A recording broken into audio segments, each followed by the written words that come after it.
feels like a whole new Paimon after those 2 days in the hot springs. The Abyss kinda threw a wrench in our relaxation, though. Still, spending time here really has felt like a vacation. The Kaholosaurs are so nice and so fun to play with. Their bellies are super bouncy. Oh, and Atea's snacks were so delicious. She gave Paimon some for the road just this morning, actually. Yelling at some kids who got caught throwing stones in the hot springs, so not much has changed since we first met her. Hey, you guys. Sleep well last night?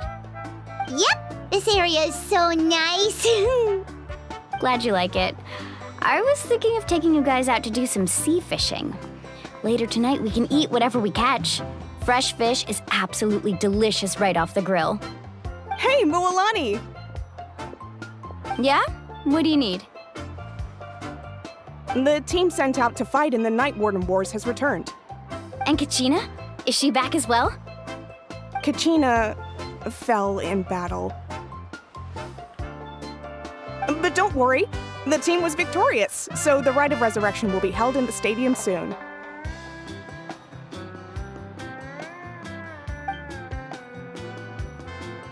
That's a relief. The Abyss is cunning, and it was her first time. Mistakes are bound to happen. Exactly. She deserves to hold her head up high. All right, thanks for letting me know. We'll head out in a bit. Jeez, she sounded a little anxious there. Had me thinking it was bad news for a moment.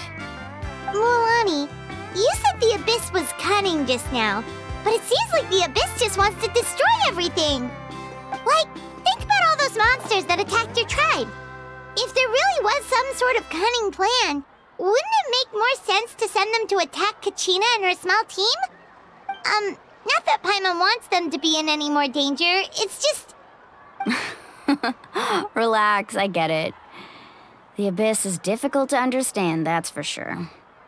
At a glance, it certainly seems like the only goal is total destruction. The Abyss isn't a living entity after all, so what capacity for logic or planning could it possibly possess? But through our long history of fighting the Abyss, we've realized things aren't quite so simple. 500 years ago, the Abyss invaded Teyvat. You know about that, right? That's right. Conria suffered greatly during that time. But so did every other nation in Teyvat. And Natlan was the worst affected of all.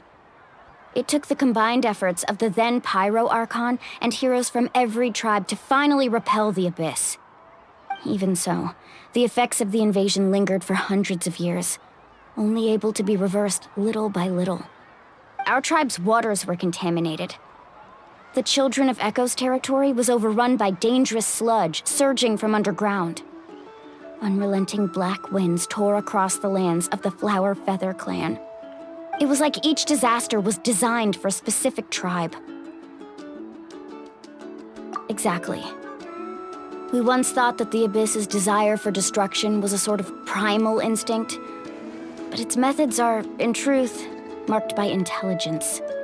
We now believe the Abyss has invaded the Night Kingdom, and has the capacity to read the memories of this land at any given moment.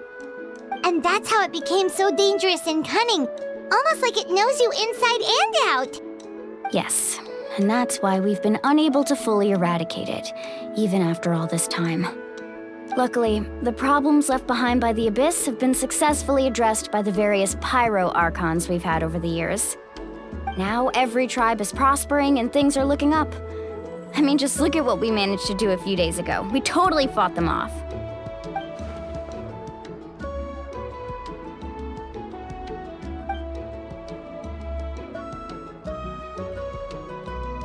You must have had to sacrifice a lot to get to this point. Every battle, every sacrifice is in pursuit of a future where we get to stop fighting. Responsibility, duty, unavoidable burden. Everyone in Natlan views the war differently. But I believe we will be rid of the Abyss one day, and the efforts of all who fought against them will become a story for the ages. To think that my name could survive in ballads passed down to future generations, it's kind of romantic. Everyone has something that drives them forward, you know? We have to. Not only for ourselves, but for our future. Anyway, let's head to the stadium. Our fishing trip can wait until Kachina's back with us. The sea's not going anywhere.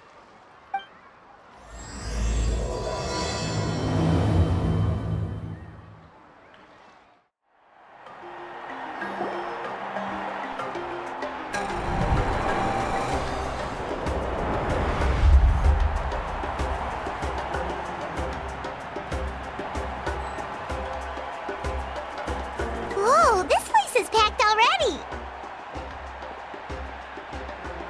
Of course. No one's gonna miss out on the chance to welcome our heroes back from battle. It's their moment of glory. Kachina's gonna be so flustered. She's never had this many eyes on her before.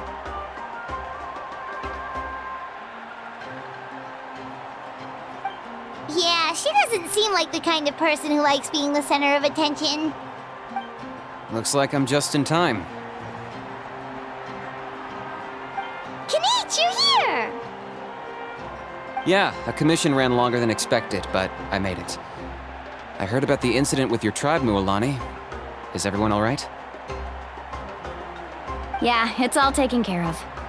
Our new friend here's got some tricks up her sleeve, by the way. She's just as strong as Kachina made her out to be. Hey, look! Is it about to start? That's right. Someone will come out and recite a eulogy, and then we'll sing the Ode of Resurrection together. Come on, let's find a spot with a good view. When the singing starts, just follow my lead and you'll be fine. Let's go somewhere higher up so Kachina can spot us.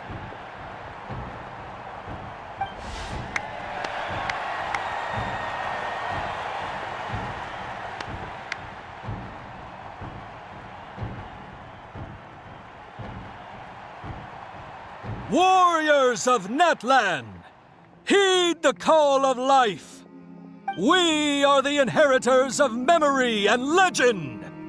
Those who grew alongside sun and wind. Those who forged our own destiny and future. That is Natlan's fire, the lifeblood of our nation.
I could not find Kachina within the Night Kingdom, or locate her ancient name. What? What does that even mean?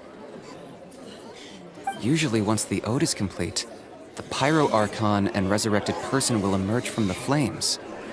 But something went wrong. What's going on? This has never happened before. Well, I think it's pretty obvious. Clearly, the team sent to fight the Abyss didn't win after all. Think about it. The Ode rekindles all victors. We've witnessed it countless times. Since the Archon couldn't find Kachina in the Night Kingdom, that must mean there's more to this victory than meets the eye. Kachina beat you in the pilgrimage! Pathetic. The both of you. Your wild guesses are misplaced. We completed our mission. Maybe you did, but who's to say whether that little girl even contributed at all? Maybe she got scared and ran off. Why would the Wyab recognize someone like her, even if she was on the winning team? How dare you insult a hero of Natlan like that? Kachina sacrificed herself to repel the Abyss. She doesn't deserve to be subjected to your vile rumors when she's not even here to defend herself. Calm down, Mualani. There's no point arguing with the likes of them. I can't just sit here and let them slander her like that. To insult a hero of Natlan, the person actually has to be a hero. You... Think about it, everyone. Who do you think is really at fault here? A girl who never should have even gone to war? Or the great Pyro Archon? Why would the rules of our nation suddenly stop working? That's true. If she wasn't revived, it must mean she failed to achieve victory. Maybe the Wyab interpret victory in different ways? I mean, that girl didn't look all that strong to me.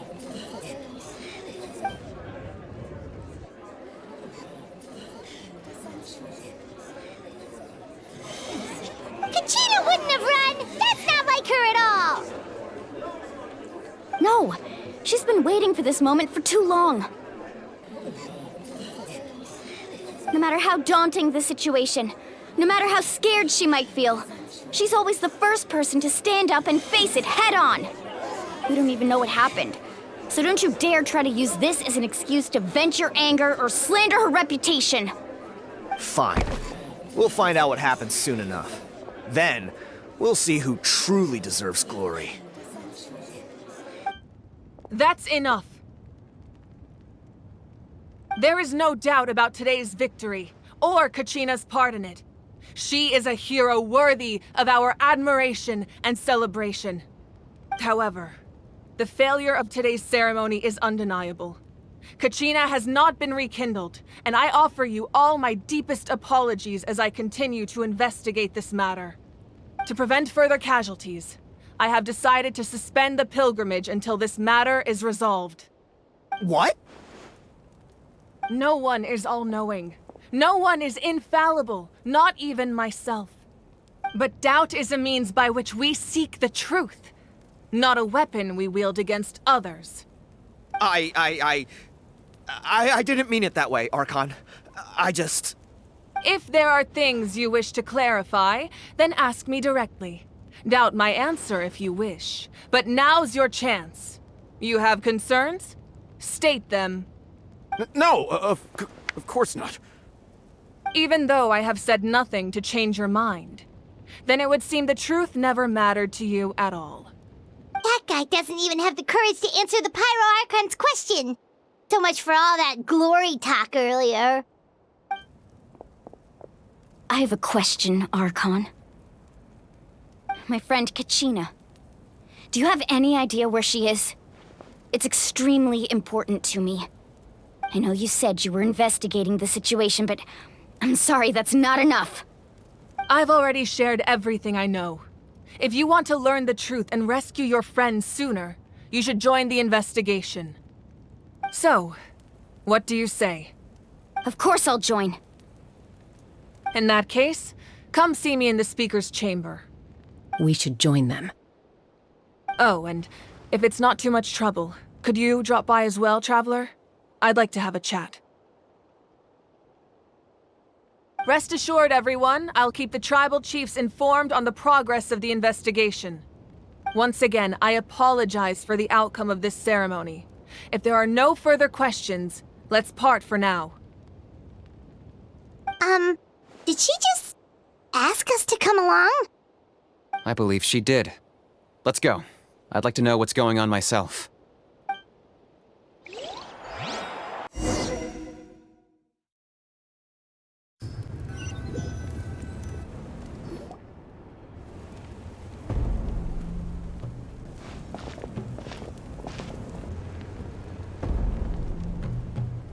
The situation is urgent, so I'll get straight to the point. Kachina is undoubtedly a hero of Natlan, and I'm deeply sorry this happened to her. There's been unrest in the Night Kingdom, but I don't know what's causing it. As a result, I've been unable to track down her location. Until we find and address the cause of the unrest, the Ode of Resurrection will continue to be ineffective. And that means Kachina won't be able to come back? That's correct.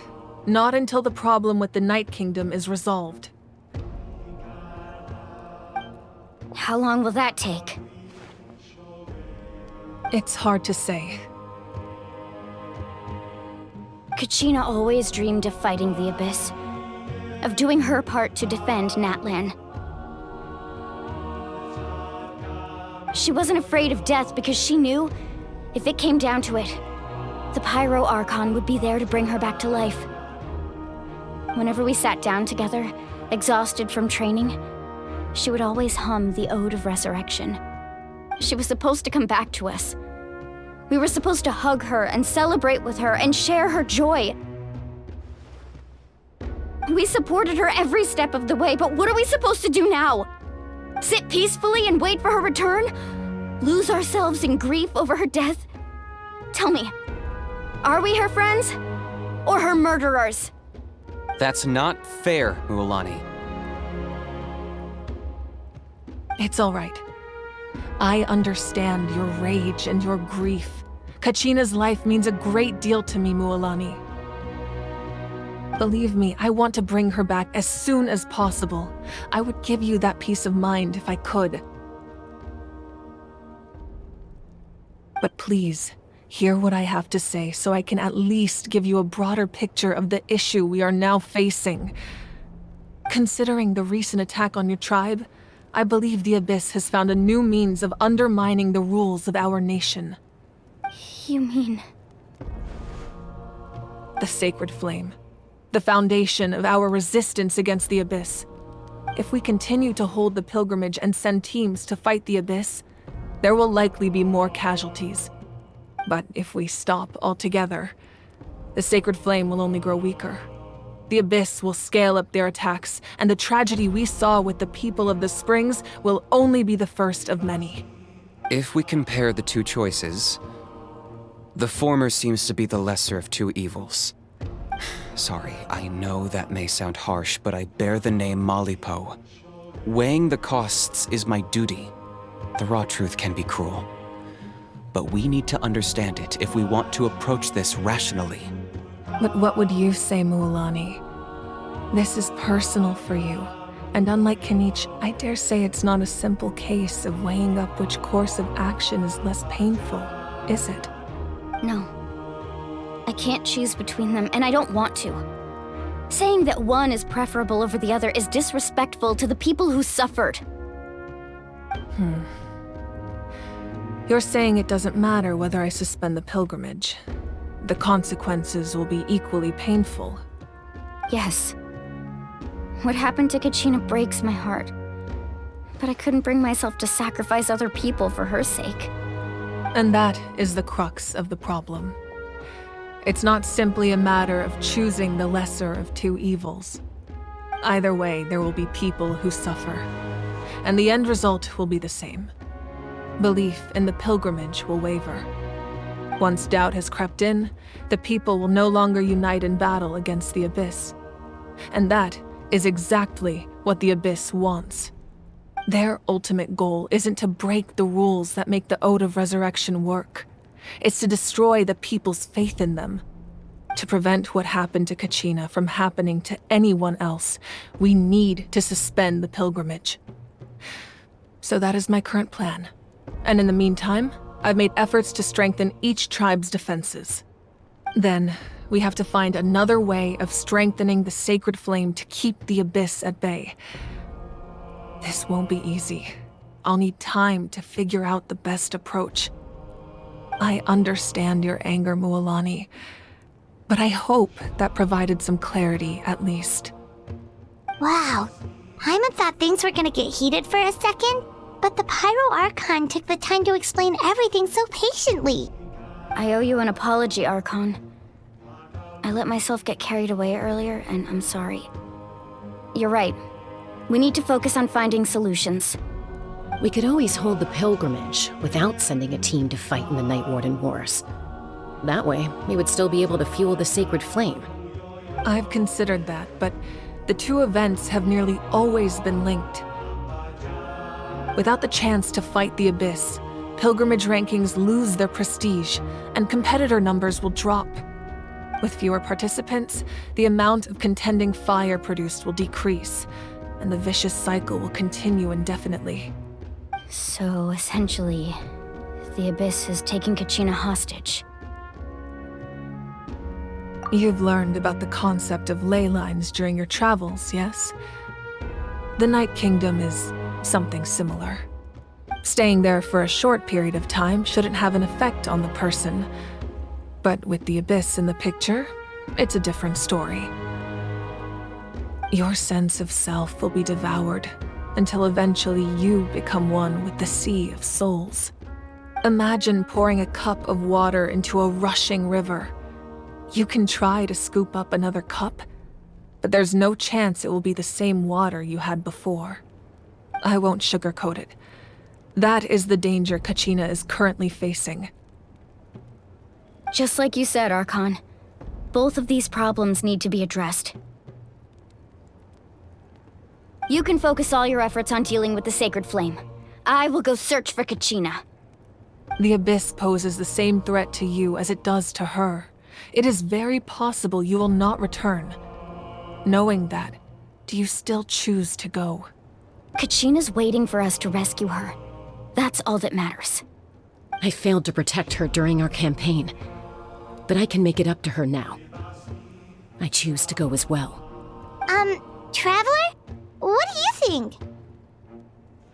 Understood. Then I'll support you in any way I can. The Masters of the Nightwind have a technique that can extract an ancient name from the ley lines. If we can find Kachina's ancient name, I can use the link between them to pinpoint her position within the Night Kingdom. Then comes the hard part. You need to visit the Night Kingdom in person and rescue her. But isn't the Night Kingdom a land of souls? Can we even go there? Under normal circumstances, only the consciousness can enter. But there is a way to go there in person. However, know that the Night Kingdom will attempt to repel you, and the Abyss certainly won't leave you be. That's fine by me. Same here. Fighting the Abyss is nothing new for me. So, Paimon's the only one who's scared? Well, if you're going, Traveler, Paimon's going too. Citlali of the Masters of the Nightwind once created an artifact that can be used to communicate with the Wyab. We call it the Spirit Speaker Stone. It was originally used as a ceremonial artifact wielded by the tribal chiefs, but that spiritual quality also means it can be used to search for an ancient name. That was the artifact I delivered to the Scions of the Canopy a few days ago. Didn't think I'd be hearing about it again so soon. Thank you so much for your help, everyone. Your thanks are unnecessary. I will offer you whatever aid I can, but your fellowship and courage are what will truly decide the success of this operation. Besides, you're the ones helping me. I can only focus on one thing at a time, after all. Traveler, I certainly didn't expect our first conversation to be so serious. I've heard all about your accomplishments. Ever since you arrived, I've been hoping to meet you and offer you Natlan's highest level of hospitality. Why? Why? Is that not what happened in the other nations you visited? Yeah, things were pretty complicated at the start. And, in the middle. But our reputation's solid nowadays. That's more like it. After all, I've heard you're someone who transcends fate. Perhaps even more than you can imagine. But we can talk about that some other time. Ideally, this would be the perfect night for a drink and some musical ambiance. But there are important things to be done. Oh, I almost forgot. Atea was wounded in the fight against the Abyss. She wanted us to give this to you. It embodies fond memories and my strength of will. That's what she asked us to tell you. She said you'd know what that means. I didn't think this day would come so soon. The flames of her life force. I can feel them flowing within the talisman. If things were different, the two of us could have enjoyed the hot springs together while she gave this to me in person. We're supposed to be hot spring buddies after all. But don't worry.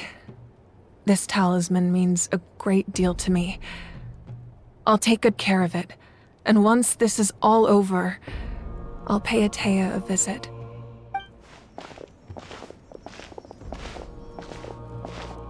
You said you didn't want to jeopardize the production of Contending Fire. But that's not at all why you decided to suspend the pilgrimage, is it? You're right. Even now, the production of Contending Fire is far from sufficient. The gradual corrosion caused by the Abyss has resulted in a massive shortage of pyro energy, and we're currently at the breaking point. As things stand, the pilgrimage is a lost cause. Suspending it allows us to save our strength to defend the tribes. The Abyss has brought catastrophe to Natlan, and Kachina's disappearance in the Night Kingdom is a direct consequence of that. We can't let the general public know that. No. If the public learned that Natlan's destruction was close at hand, there would be immense panic. But if I said nothing at all, they would have continued to question the integrity of Natlan's heroes. Another simple choice. The latter was clearly the better solution. But you chose otherwise. I have never subscribed to the belief that the right choice is the one with the fewest sacrifices. Let's go.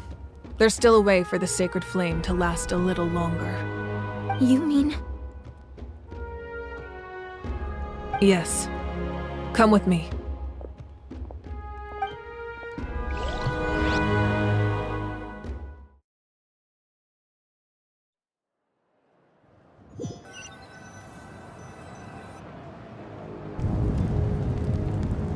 The sacred flame must never go out. Not only does it strike fear in the Abyss, but it's also the pillar of Natlan's stability. So until our heroes are ready, I will sacrifice my power to keep it burning. But that can only last so long. I think we should focus on the remaining ancient name-bearers. Don't let desperation cloud your judgment. Those chosen by the Wayab have already embarked on their destined path. It is for them to decide how that journey ends, not us. All we can do is support them.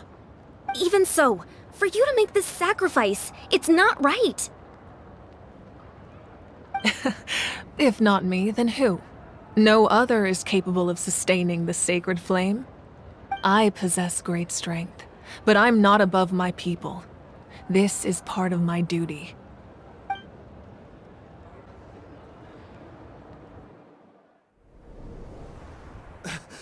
Archon, it's the Fatui!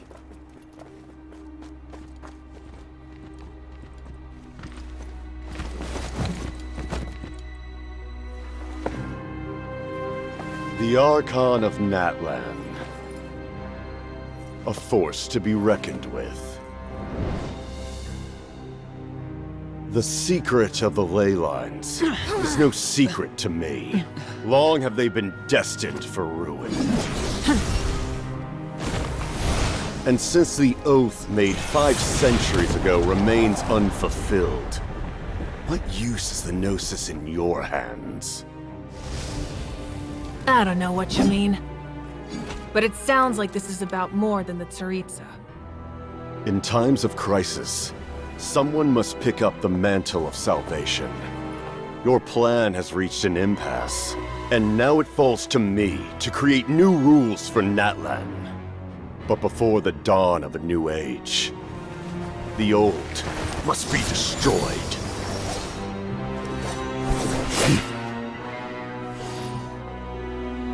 I assume that's the end of your speech? Good. People like us. Let our blades do the talking!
Masters of the Night Wind. Send word. The captain and his followers must be apprehended.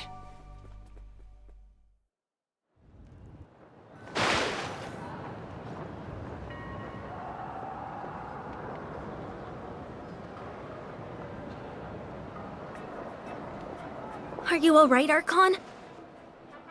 He was a formidable opponent. Exactly what I would expect from the first of the Fatui Harbingers. I never imagined someone could match you in combat.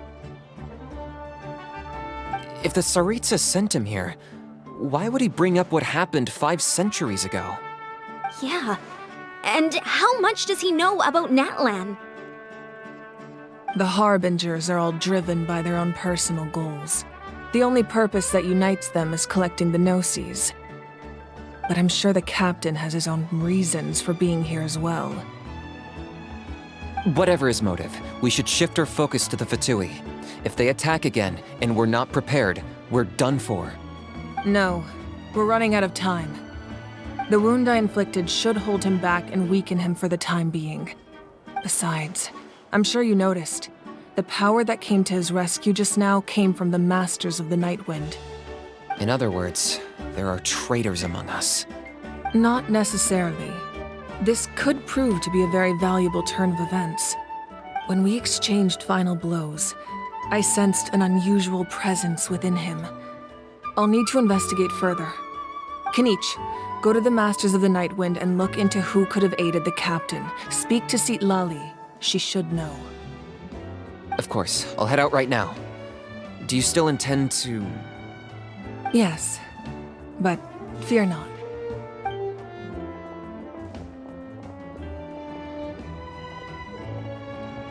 Natlan's strength has never rested solely in its Archon.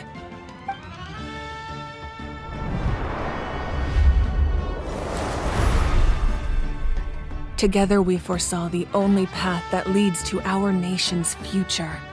We must trust in that vision now.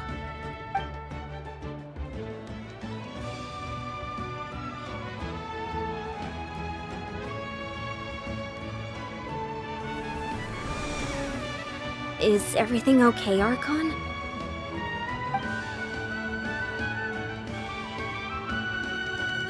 Completely fine. Just lamenting the fact that I never got a picture when I could still turn my hair into flames. Too late now. I just hope the others have a safe journey.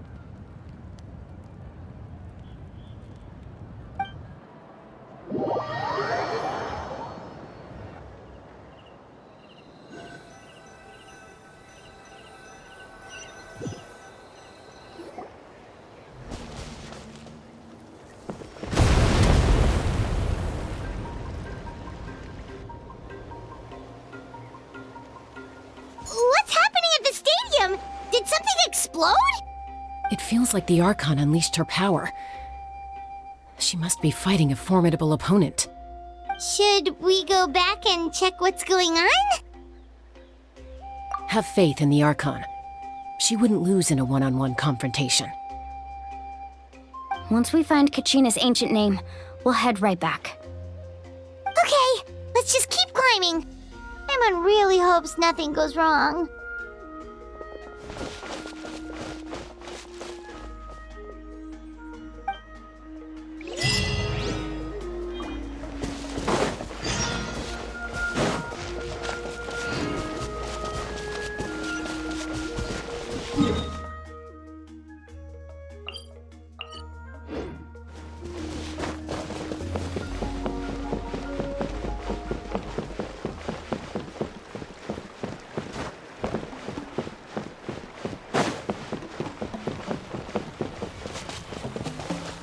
What can you tell us about the scions of the canopy? The tribe's people are very adventurous. Oh, kinda like us then. I'm not so sure. You don't strike me as the type to enjoy danger. The scions of the canopy are a bunch of thrill seekers. They love extreme sports like rock climbing, rappelling, volcano parkour, or even bungee jumping without a rope while a Yunkasaur stands at the edge and uses its tongue to catch them. Sound like something you'd be interested in? Okay, that does sound different from our usual adventures. Paimon's not doing any of that. She can just cheer you on from the sidelines.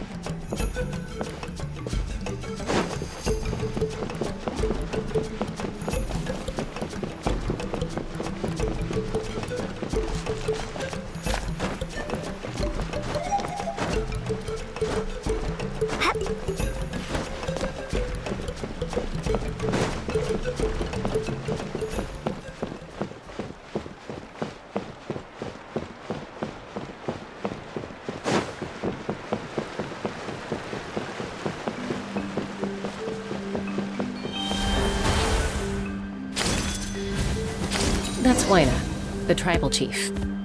Let's head over to him.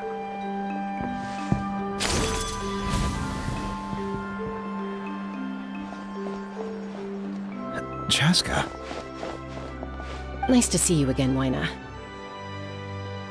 I'm afraid we don't have time for pleasantries, so I'll get right to it. We're here for the Spirit Speaker Stone. Whoa, hold on a second. At least tell me why you need it first. My friend Kachina is trapped within the Night Kingdom. We need the stone to find her ancient name and rescue her. Rescue her? From the Night Kingdom? That's right. I'm sorry, but someone needs to tell you what you don't want to hear. Go in there. A mature warrior would never make such a foolish decision.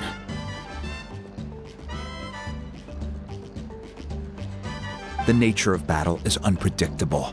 You never know how it's going to end.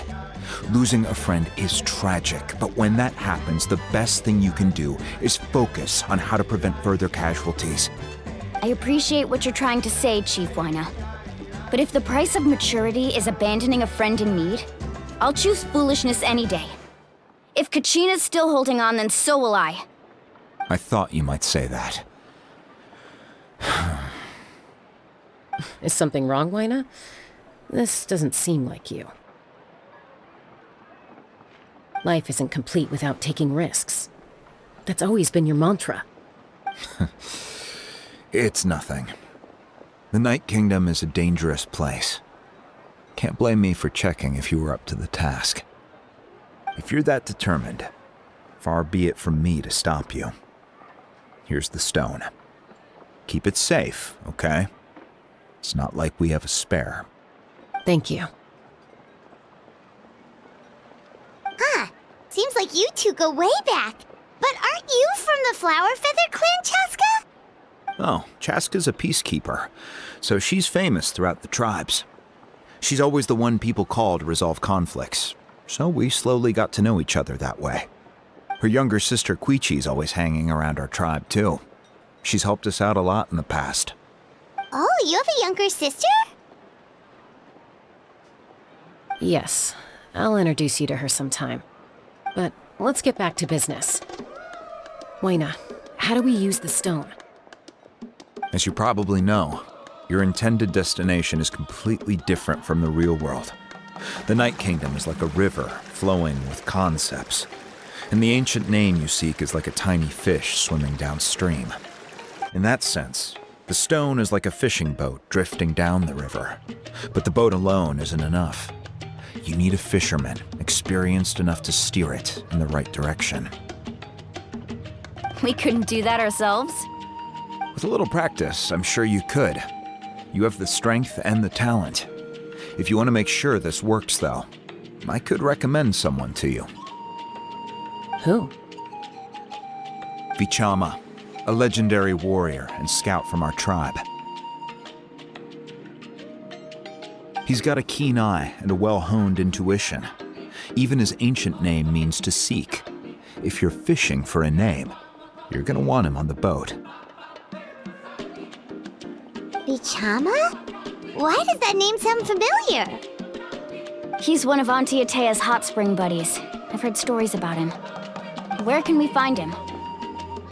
Ever since Malco passed, he spends most of his time gazing out at the scenery from the cliff tops. Follow the path that way, and I'm sure you'll find him. Thank you. We'll go look for him there. Good luck. I hope everything goes well.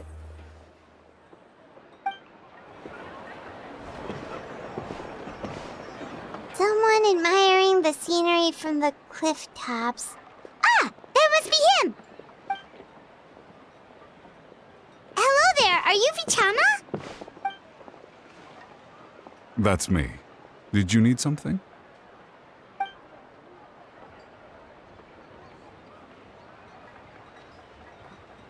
What? You're saying you can bring someone back from the Night Kingdom? How is that even possible? No, if you really think about it, anything's possible in that kind of place. But that would mean... Are you okay? You don't look so good. Everything's fine. I'll help you, but I do have a small request. After I help you find Kachina's ancient name, I want to use the stone to look for my friends as well. Your friend? Oh, why not mention someone named Malco? Is that who you're talking about? Yes, but I'd rather not get into it if it's all the same to you. That's not a problem. We agree to your request. Yeah. Since you're helping us find Kachina's ancient name, it's only right that we return the favor. Then we're agreed. Can I have a look at the stone?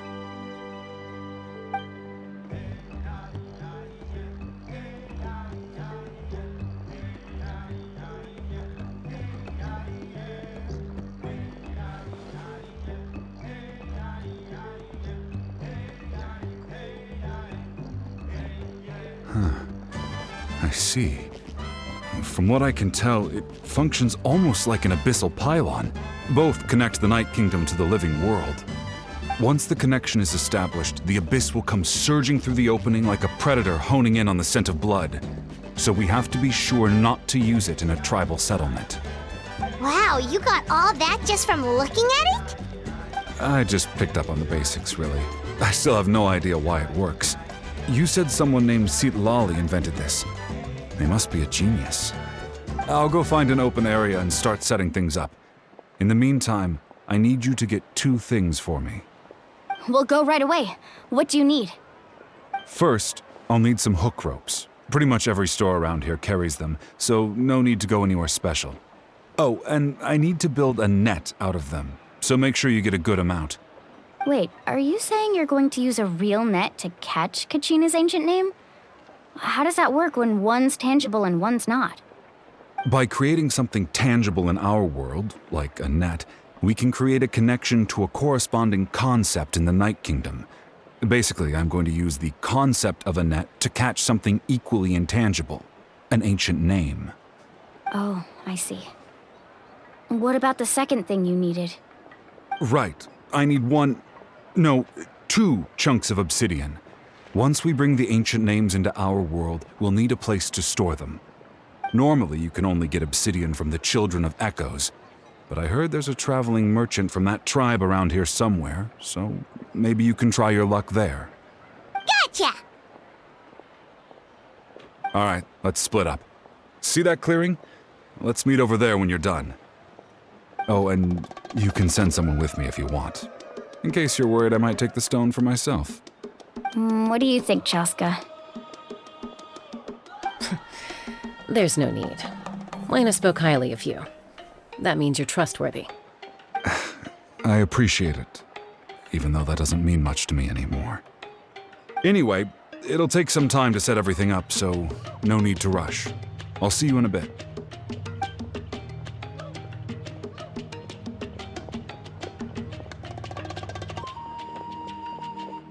What an odd guy. He seemed so defeated, but also really invested in the stone at the same time. I don't have any more insight than you, Paimon. Let's just focus on the preparations for now. Hang on, Kachina. We're coming for you. Hello. Do you have any hook ropes for sale? Hook ropes? As in rock climbing equipment? Yes. How much for your whole stock? Oh, the whole thing? Let me see. That would be 30,000 mora in total. Deal? Deal. Wait, really? What, you want me to drive down the price? We just need these as fast as possible. Thanks. Oh, no problem at all. I'll even pass along some information on the house. These ropes are usually used by rock climbing enthusiasts. If you want to learn, Roka's the person you want to ask. All right, that's everything. Here you go. Now we need the obsidian. Let's go talk to the traveling merchant Vичама mentioned.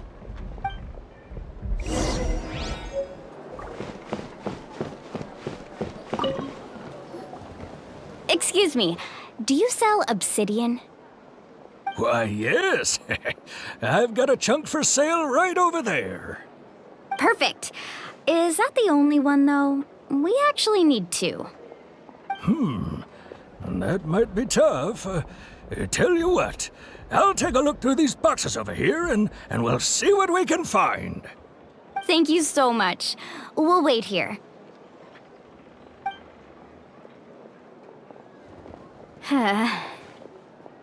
Relax. Everything's going according to plan. I know, it's just... I could tell Vичама feels the same way about his friend that I do about Kachina. I hope this chunk of obsidian isn't the only one. Kachina always carries all sorts of shiny stones with her. If I was the one trapped in the Night Kingdom, she'd have a whole pile of obsidian ready in a heartbeat. Well, would you look at that? I did bring an extra. Here you go, young lady. How does it look? Perfect! Thank you. How much do I owe you?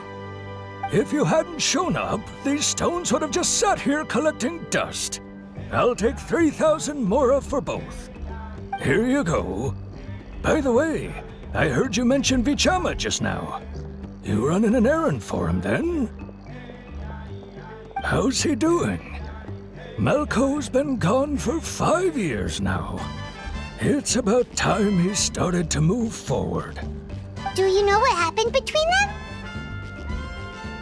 I heard about it in passing while I was out drinking one night, but I don't know all the details.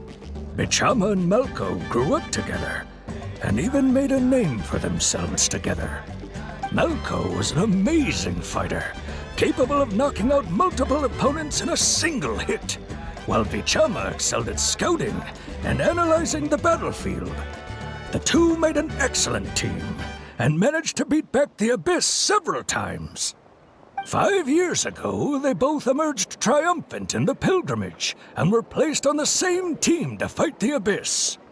But on the eve of battle, the Abyss launched an attack on their tribe, and Vichama suffered an injury to his leg while attempting to rescue someone. Then what happened? The team agreed that he couldn't fight the Abyss in his condition. Vichama didn't argue. He knew going to the front lines with an injured leg would make him a burden in battle. So they raised the issue with the Pyro Archon, and she agreed to let him stay behind. It's just... Malko and the others ended up facing hordes of abyssal monsters in numbers that far exceeded anyone's expectations. The team made an error in judgment, and they fell to the onslaught. Vichama went into a deep depression after that. He blames himself for everything. Oh, you're not wrong. But it's possible he chooses to blame himself. Not because he did something wrong, but because he wasn't able to do anything at all. I've tried convincing him to move forward, to stop dwelling on the past.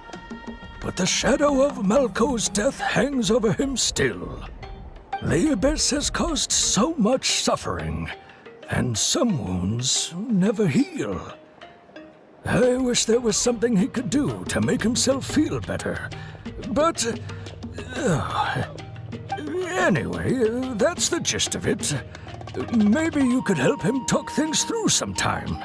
I would really appreciate it. Did you get everything? Yep, it's all here.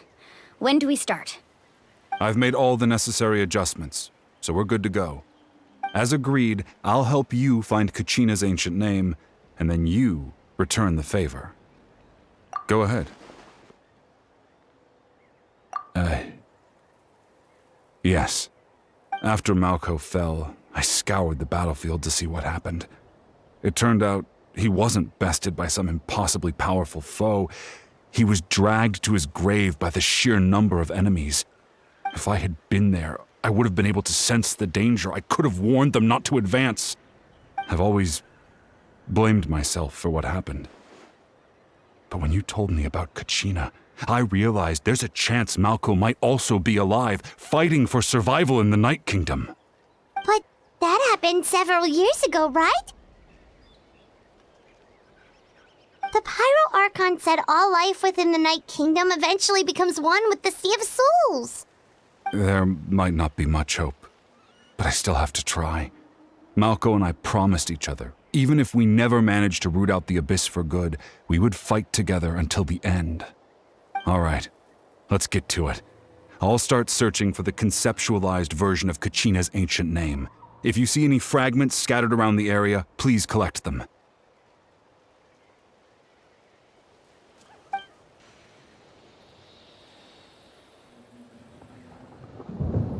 Make sure you prepare yourselves for battle. As I said, the stone will link the mortal realm to the Night Kingdom. The Abyss will likely emerge in response. Look at that golden thing. It must be one of those fragments Vichama mentioned. Let's get closer.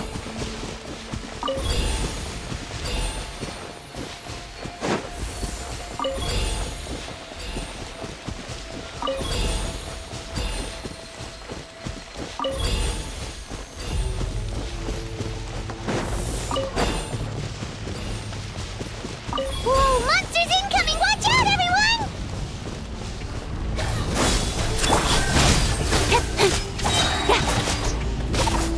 Nowhere to hide.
much longer, Vichama? Not long! We're getting close!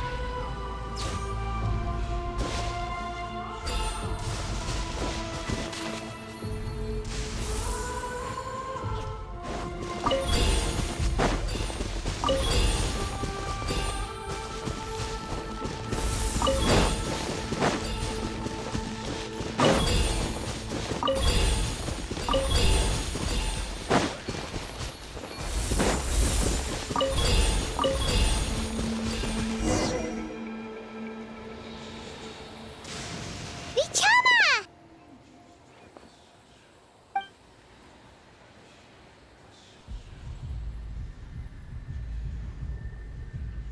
Quick! Take it!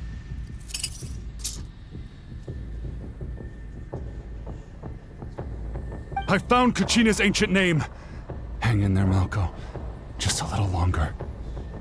Something's not right. The power of the Abyss is getting stronger.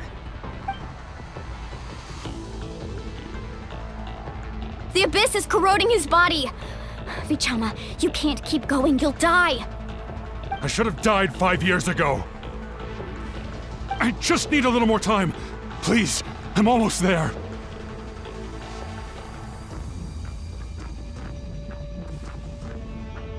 Thank you.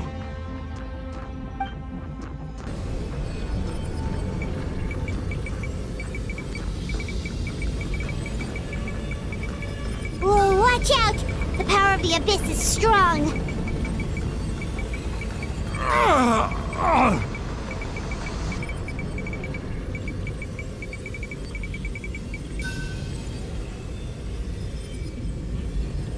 This power.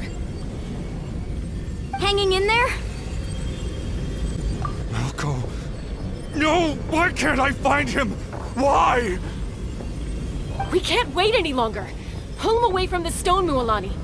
I already tried, but the power of the Abyss has him in a chokehold. It's like he's tied to the stone with an invisible rope. In that case, we have no choice. I'm sorry, Seat Molly. Get back! Chaska, wait!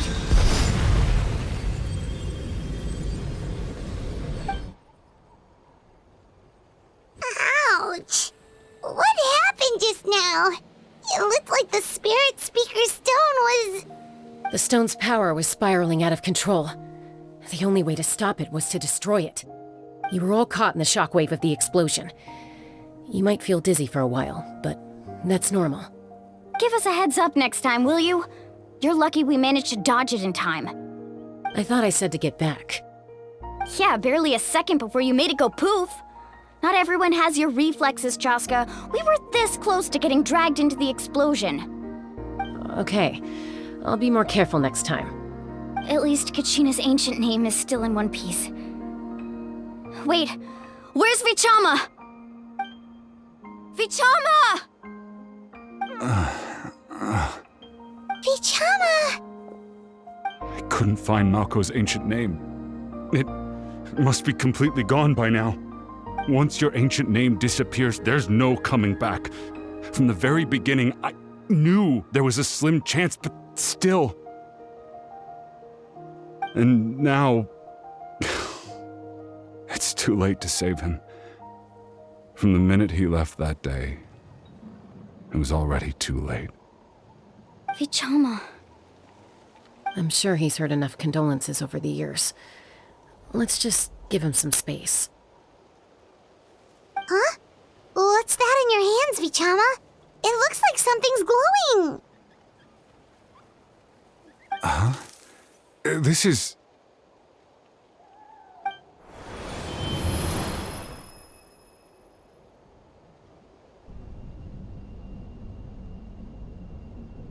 Hey, Malko.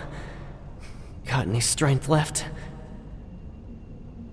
Not enough to swing a sword, but to say a few last words? Sure. Too bad. No one will get to hear them.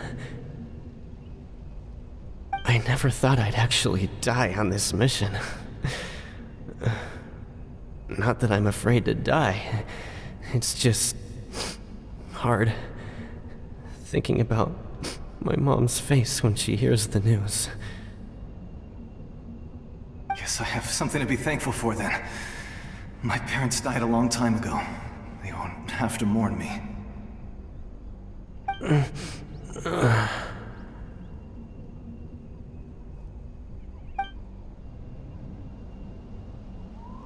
Pisak! Always had to beat me at everything, didn't you?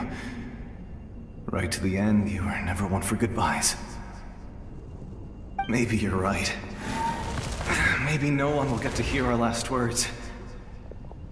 But just in case... Vichama, I'm so glad you didn't come with us. Don't be sad. Just keep on living.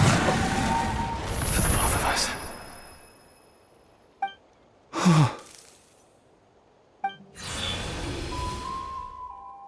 Was that a memory? Seems like we were able to salvage something after all.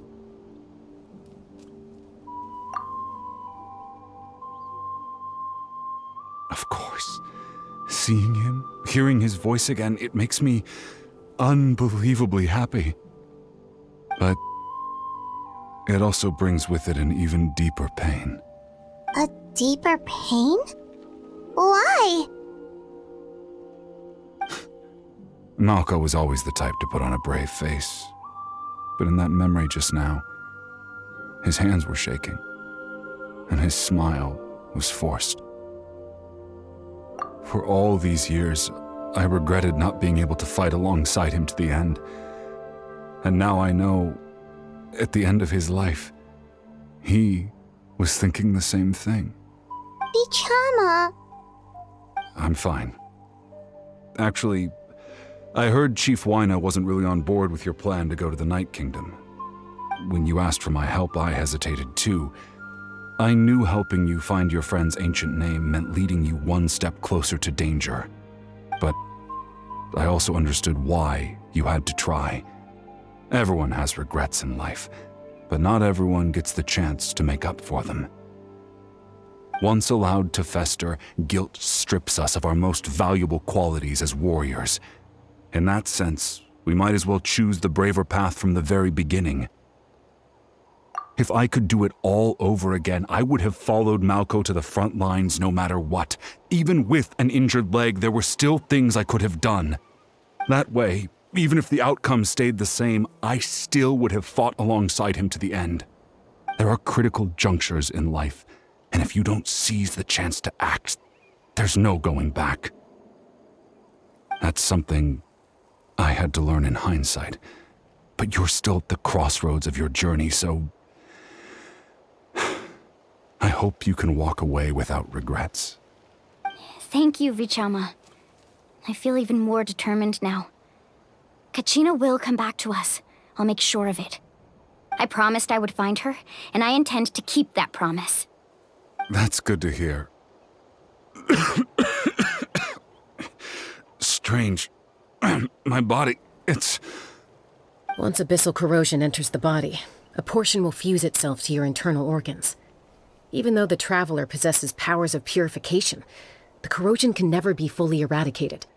Thanks to her, though, you are only briefly exposed. Slowing your breathing and controlling your emotions should help you keep the symptoms in check.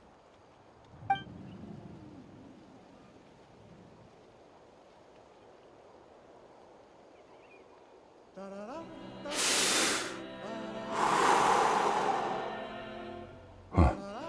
That does make me feel better. You seem very knowledgeable about all this. Just speaking from experience, that's all. Anyway, we've recovered Kachina's ancient name, so we're off to a great start. Let's get Vichama back to his tribe and tell Wyna the good news. And apologize for destroying the Spirit Speaker Stone. We had no choice, though, so he'll probably understand. Right?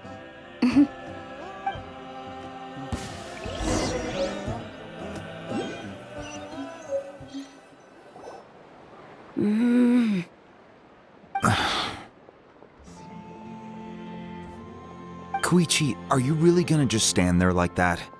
I don't know what you want from me. I think you know exactly what I'm trying to say, Uncle Wina. I can hear it in your voice. Honestly, it's just one thing after another with you two. They're back. Koichi? What are you doing here? Don't play dumb with your own sister. You know exactly why I'm here. My apologies, everyone.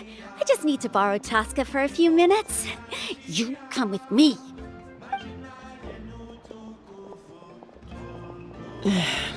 I'll be just a moment. Who was that? Koichi, Chaska's younger sister. Although the two aren't actually related by blood, it's kind of a long story. It's not really my story to tell, but I guess it's not a secret. You see, Chaska was actually raised by cuckoo sores. She was afflicted with a rare disease when she was a child, and abandoned in the wild as a result. The Abyss found her out there, all on her own, and tried to devour her. But in the end, all that did was trigger her will to live. That strength of will pushed her to survive. But it also planted a seed of conflict within her. Eventually, she was adopted by the cuckoo sores. Wherever they went, she followed, getting into fights right and left. For some reason, Paimon can totally imagine that. Well, when Chaska finally returned to human society, it was Koichi's parents who adopted her. At the time, Chaska still had a habit of getting into fights, so Koichi was always taking her around, apologizing to everyone. Ah, I remember those days. One of those fights was definitely with me. But, you know, kids. You're fighting one minute and your friend's the next. Eventually, she found a way to rein in that desire to fight. And now she's who people call to resolve conflicts. She's known as the Peacemaker. It sounds like she still argues with Koichi, though. Don't siblings usually stop fighting when they get older? That's partly my fault. Koichi asked me to stop Chaska from doing anything dangerous, but you probably know by now, once Chaska makes up her mind, there's no changing it. Oh, I get it. No wonder you tried to talk us out of going to the Night Kingdom. Chaska even said that wasn't like you. I'm all for your adventure. You need to take risks when you're young, because by the time you're my age, you couldn't attempt something like that even if you wanted to. Better try now than live with regrets later. That's what I say. Still, I can understand where Koichi's coming from. In the end, nobody wants to sit back and let a loved one put their life on the line.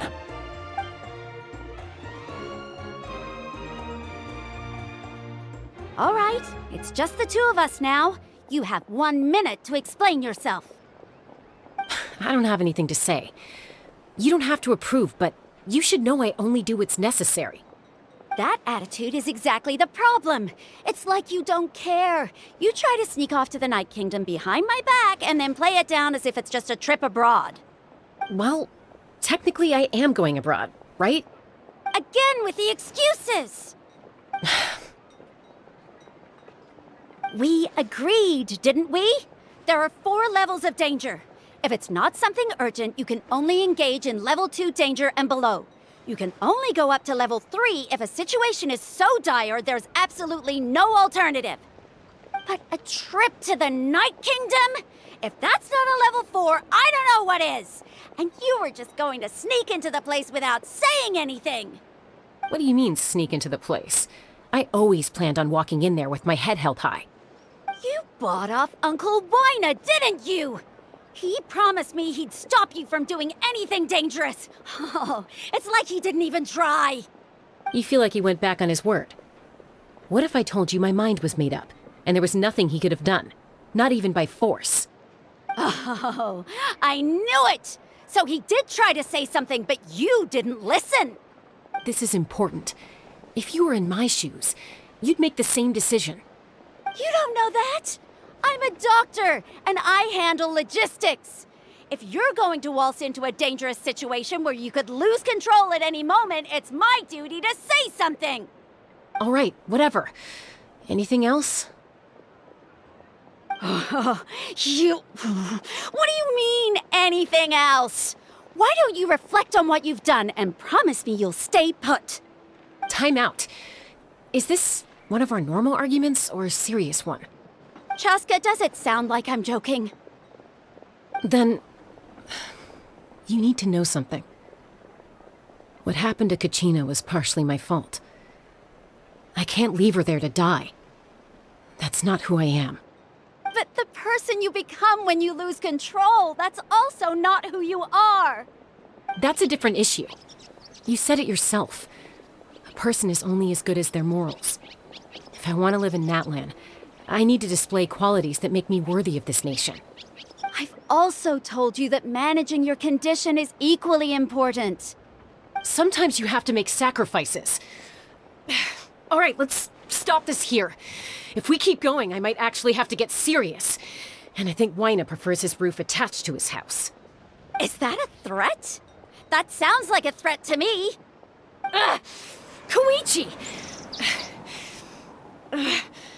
Younger sisters are supposed to listen to their elders. So, you're really going to go, no matter what I say? I'm supposed to be your sister. Then support me. I'll be back. All you have to do is wait. Chaska. So, that's it. Why'd you have to turn out to be so darn annoying?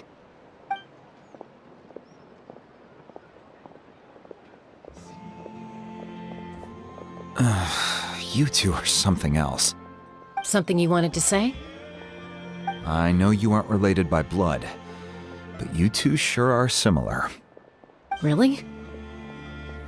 You know, I said that very thing to Koichi not too long ago, and she reacted the exact same way, down to the very tone of voice. It's not my place to get involved, but I will say this. Try to spend a little more time with your sister. You're tough kids.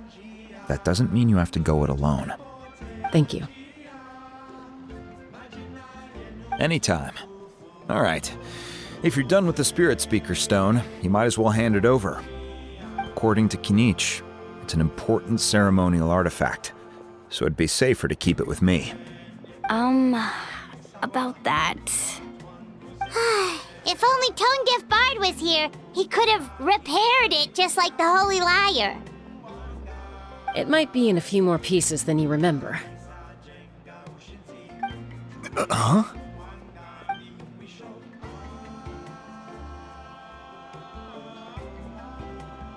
I see. Sounds like it was an urgent situation. If someone's life was on the line, then you had no choice. Still, Citlali's going to be a nightmare to deal with now that you've broken her stuff.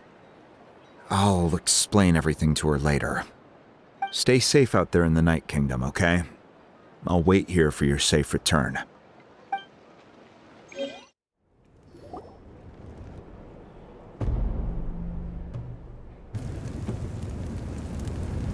We're back! We found Kachina's ancient name, too! Well, it's fairly complicated. Let me give you the condensed version. The Fatui again? We can't go anywhere without them causing trouble. But what if the Fatui finds out you've lost your power? Won't they try to take advantage of the situation? That's why it has to be our little secret. No one else can know, or we're asking for trouble. Look, I wish I could offer you some sort of consolation, but I won't lie to you. With multiple factions closing in, there's nothing comforting about the situation we're facing. Still, all you need to do is focus on your goal. You can leave the complicated matters to me. I can also step in on the Pyro Archon's behalf. There's a limit to what I can accomplish, but I'll help you however I can. There's no need to be so modest, Yan-san. Your incredible strength has long been a well-known fact. You're the pride of your tribe. Archon, I'm sorry about before. You have so much on your plate, so much that you have to worry about. But all I could do was focus on my own feelings. You have nothing to be sorry about. We all get overwhelmed by our emotions, myself included. Your reaction to Kachina's disappearance, I understand that feeling very well. Well, now that we have Kachina's ancient name, let's go track her down. Follow me.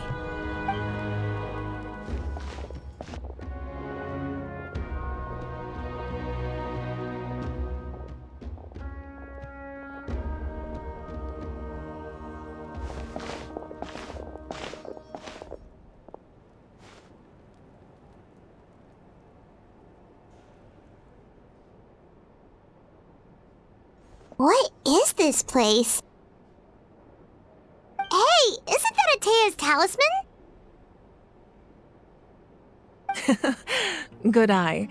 This is where I store all the various mementos I've collected. Whoa. I've never seen this place before. There's so many things in here. It looks like there are items from every tribe. Collecting them must have taken a lot of effort. I suppose you could think of it as a hobby of sorts. In Natlan, everyone grows up listening to the stories of heroes, and physical items do a far better job of preserving those stories than our own memory. Now, I still have some preparations to make for the ceremony, so feel free to take a look around in the meantime. If you're curious about an item, I'm more than willing to tell you about its origins. All right, we'll have a look.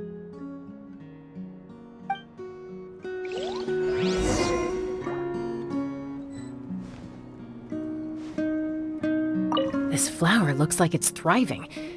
You must be good at taking care of plants, Archon.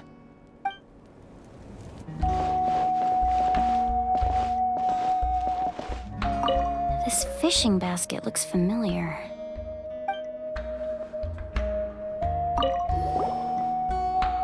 Hey, there's a fishing rod here. It must have belonged to the people of the springs. That's right. It belongs to a legendary fisherman named Matavaru. I have his entire set of fishing equipment, actually. He and I met in a tavern. He told me about a particular kind of giant fish and his meticulous plan to catch it. In his eyes, I saw a hunger and a strong fighting spirit. To him, the sea was the battlefield upon which he staked his honor. So, did he do it? The next time I saw him, he was covered in scars. It turned out the fish he sought had been corroded by the abyss. He managed to kill the fish, but sustained a serious injury in the process, which meant he could never go deep-sea fishing again. Can a fisherman claim victory if he fails to bring back his catch? That's what he asked me in the end. Well, Paimon thinks he won. That was my answer as well. The experience was far more valuable than the prize itself. In the end, he didn't want his tools to go to waste, so he gave them to me. Wait, that means you also know how to fish. Maybe we can go head-to-head sometime.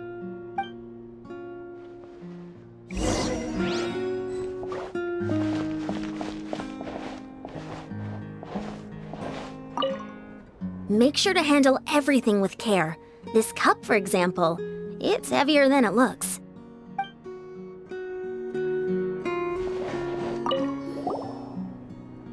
Whoa, that belt is bigger than Paimon's head! The Collective of Plenty are known for their bodybuilding competitions and contests of strength. This belt is a symbol of great honor within the tribe. The association with strength might also have been the reason the original belt was extremely heavy. It was difficult for even two people to lift. And even if a warrior had the strength to put it on, wearing it for any length of time would still leave them gasping for breath. Sounds like it. So the owner of the original belt, Kitera, commissioned a craftsman to make a copy identical in appearance but far lighter in weight. That is the belt you see before you.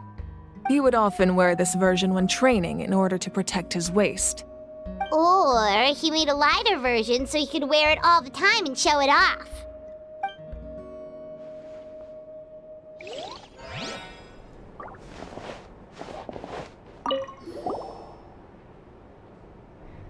are so many jars and potions around here.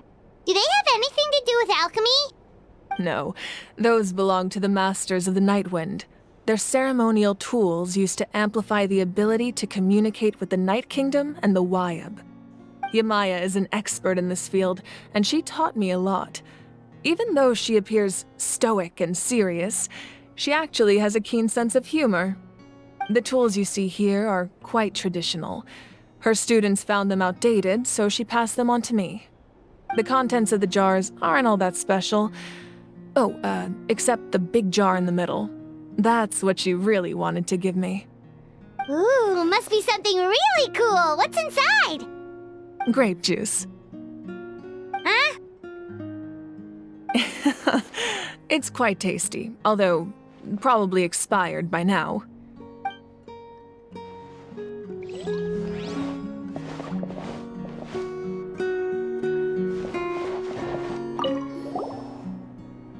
This is Atea's talisman.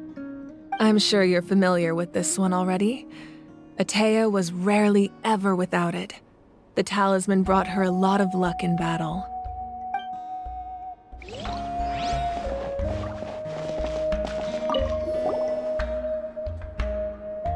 Whoa, this weapon is huge! Which tribe did it belong to?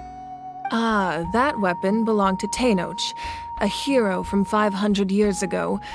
Strictly speaking, he didn't belong to any single tribe. That's because even before the disaster with the Abyss broke out, he had already been exiled.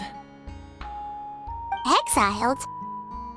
It was a punishment imposed out of necessity, but he accepted it all the same. He believed it was what he deserved. When the Abyss attacked, the tribes found themselves in urgent need of a powerful figure to lead them into the battle, and there was no one more courageous or resolute than him. He united the 6 tribes and accomplished great feats throughout the war. Ultimately, he perished, and because he had already lost his ancient name, the Ode of Resurrection was unable to bring him back. And so, he was laid to rest, alongside the countless warriors and civilians who lost their lives, buried in the soil of his native land. Wow, he sounds like a true hero. Indeed, even now his story is told throughout the land.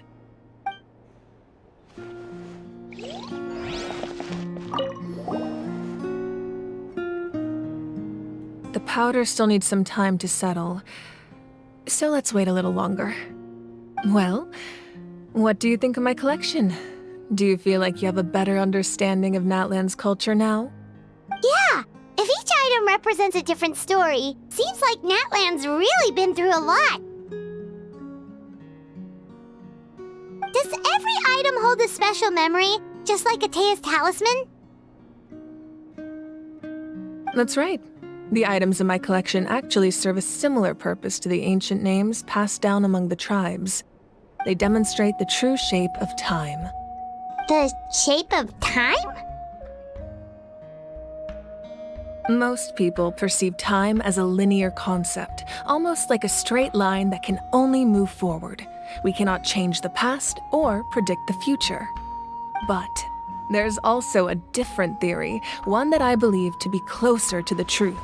Namely, that the past, present, and future all exist at once. At once? Paimon's not sure she understands. Let's say your journey ended right now. Thinking back on your experience in each nation, which one would you say was the most important? Exactly. Even at the end of your journey, the things you experienced along the way don't cease to exist. They become part of who you are. Take out a portion of that journey, and you would likely make very different decisions, and eventually arrive at a very different destination. The future is the same way. It exists even though it has yet to come to pass. We just lack the means to perceive it. Of course, there are those with the power to foresee the future. They simply call it by a different name. Fate. You're quite familiar with that concept, I would imagine. That does kinda make sense. The future hasn't happened, but already exists. Humanity excels at living in the present, but too often we forget the past and neglect the future. While the pilgrimage and the Night Warden Wars lead us to a better future. Only by uniting the people of Natlan across countless eras can we fight back against an enemy as formidable as the Abyss. To come up with such a set of rules, the first Pyro Archon must have possessed a level of insight I can only imagine. That's correct. At first, he was a mortal man with no special power. After he ascended to the Divine Throne, he used it to borrow power from the heavens and establish the rules of Natlan, namely a framework through which ordinary people can ascend to Archonhood. By holding the pilgrimage, we're able to determine the strongest among us, and when that person ascends to the Divine Throne, their inner flame will awaken. In addition, the sacred flame will grant them significant knowledge and memory of this land. After all, that's how I came to know everything I just told you. So, it all comes down to the power of the Divine Throne and the rules. Wait, is that a family portrait? Yes. That's my mother, father, younger sister, and the little saurians we raised. I turned a piece of my dad's leather armor into a canvas and commissioned a famous artist to paint our likeness. Your sister is so cute! It looks like the two of you are really close. Paimon was having a hard time thinking of an Archon as an ordinary person, but seeing this portrait, it kind of makes sense now. It really doesn't look like there was anything special about you before. Oh, wait, is Paimon allowed to say that? A little late for that question, don't you think? Sorry! Paimon's so sorry! Paimon's mouth works faster than her brain sometimes! It's alright. I'd never get upset over something like that. No matter what others may say, my past is a precious part of my identity. I'm forever proud of the life I used to lead. Becoming the Archon doesn't mean you sever ties with your family. The position just comes with a lot of responsibilities, so it impacts how often you get to see them. My father made the most delicious stew, so my sister would often bring me a large pot of his cooking, and he would sit on a blanket and eat it together. One time, we didn't close the door securely, and the saurians he were raising ran into the room and knocked over the entire pot. My sister immediately burst into tears. The two troublemakers were going for the meat, but when they saw my sister's distress, they froze on the spot. I still remember the way they laid there, sulking like a pair of children, even after making such a mess. It was frustrating, but in the end, all I could do was comfort my sister and move on. Wow. Isn't that what being a family is all about? I think about that story a lot, actually.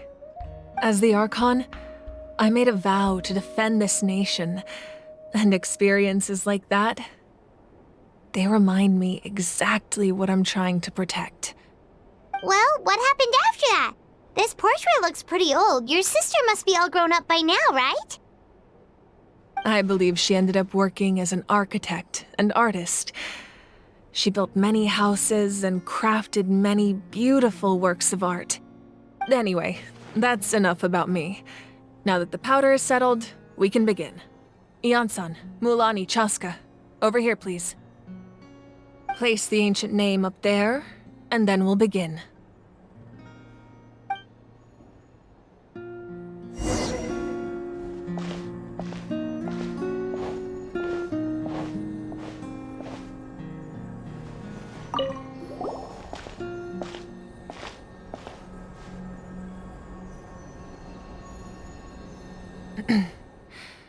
Surely as the echoes of life resound through heaven and earth, so too shall our stories remain eternal.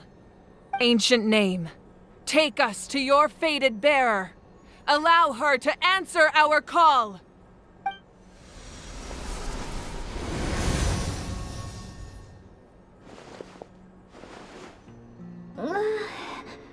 Am I hallucinating again? Kachina! Are you okay? Huh? I'm not seeing things, am I? Is the Abyss playing tricks on me again? It's okay, Kachina. It's just us.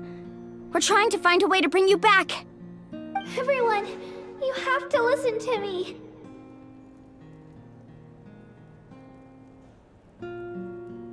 I've been investigating the Night Kingdom this entire time, and I figured out what's wrong. The Wyab is being affected by the Abyss. I was waiting for the Wyab to send me back, but then this really strong monster came in and it almost killed me.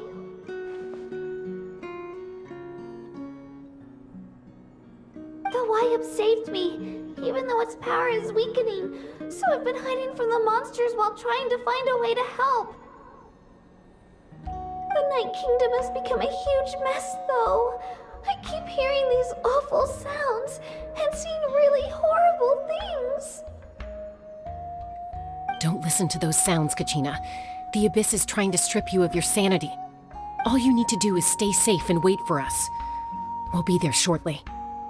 It's okay. I feel so much better now that I've had the chance to talk to you guys. You don't need to worry about me. I've never been strong or special at all, really. So I don't blame anyone for forgetting about me or leaving me behind. Just knowing you care is more than enough. I'll find a way back. You don't have to put yourselves in danger to come rescue me. You're always like this, Kachina. Now's not the time to act tough. We're coming for you, and that's final.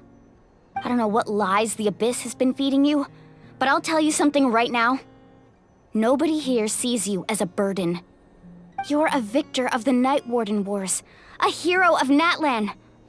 All you need to do is wait for us to rescue you, and you'll get all the applause and recognition you deserve.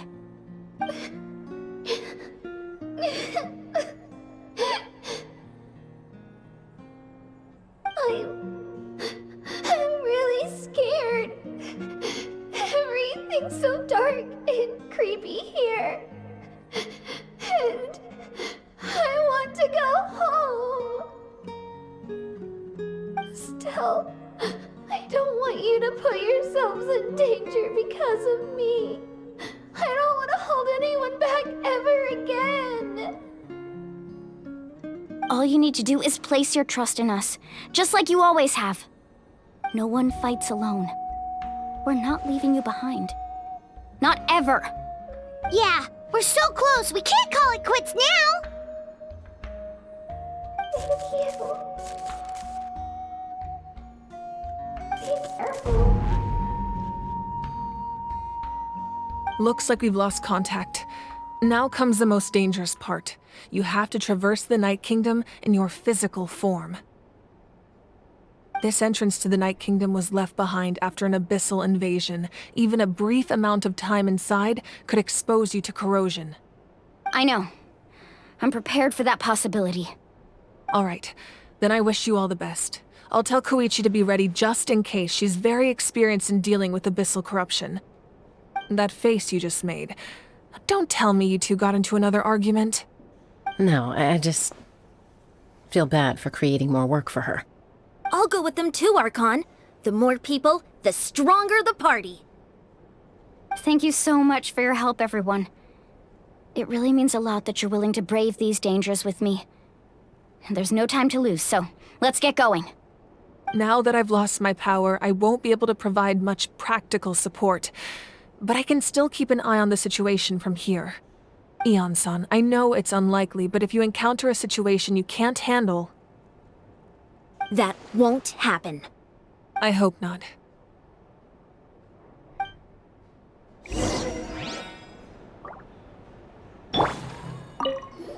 Be careful out there. I'll observe the situation from here.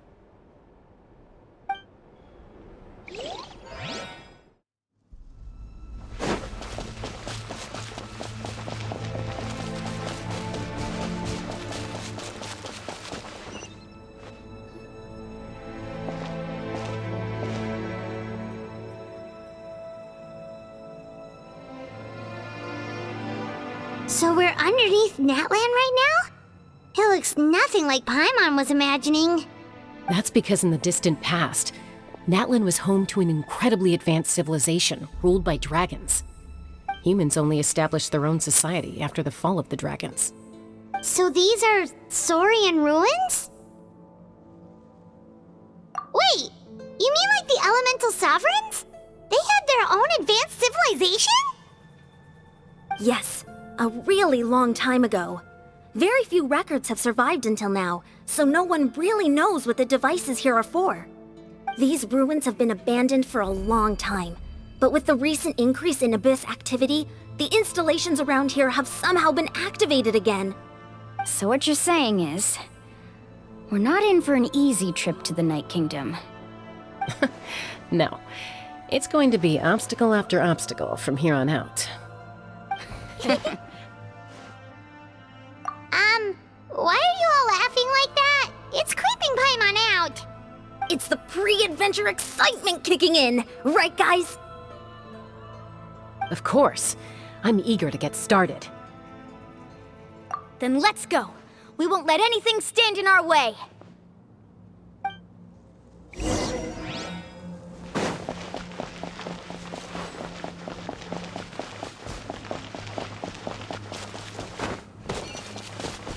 Seems like the road ends here. How should we get across? As a professional trainer, I think you could stand to build up your endurance, Paimon. Professional trainer? Paimon thought you were a warrior from the Collective of Planning. Well, that goes without saying. But I actually work as a sports coach. I provide professional guidance for many of Natlan's popular sports. And I don't just mean physical training. I design nutrition plans as well. Ah, so basically no sugar, no soft drinks, no grilled meat. Yeah, we'll be here all day if you list them out one by one. It's much faster to just focus on what's good for you. Such as? Vegetable juice. Want some? You know, Ian-san, Paimon feels like the two of us might not see eye to eye.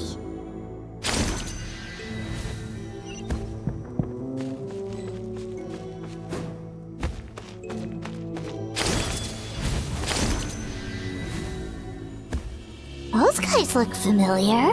We've fought them before. Let's go. Show no mercy.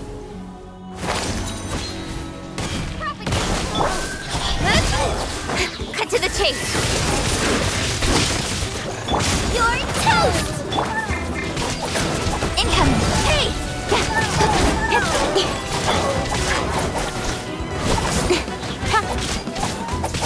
Speed of light. Scatter.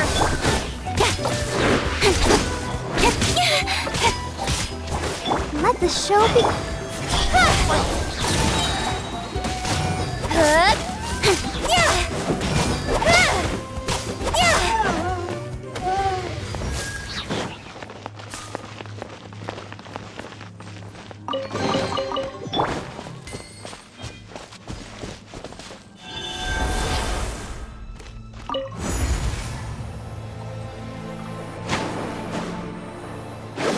Whoa, the place we need to go seems really high up.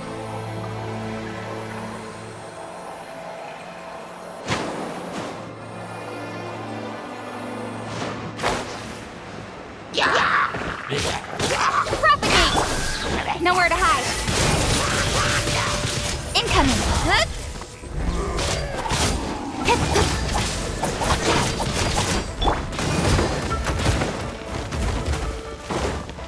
Let's dance.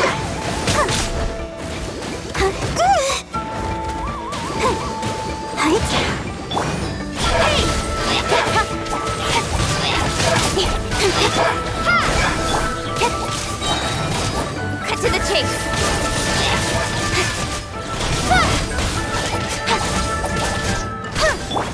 Scatter.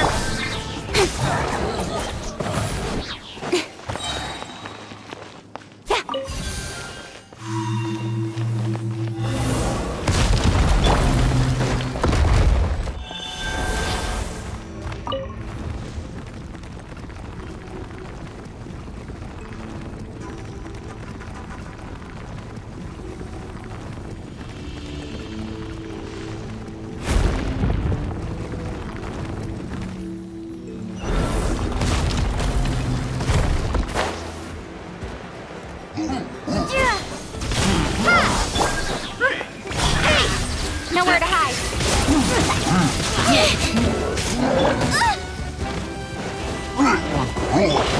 Let the show begin. Speed of light.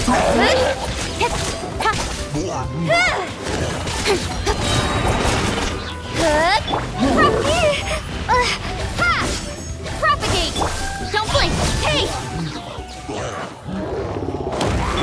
Nice and spike. Cut to the chase.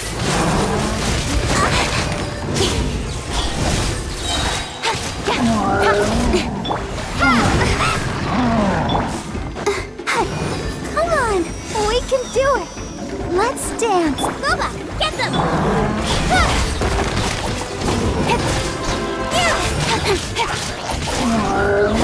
With sword comes shadow.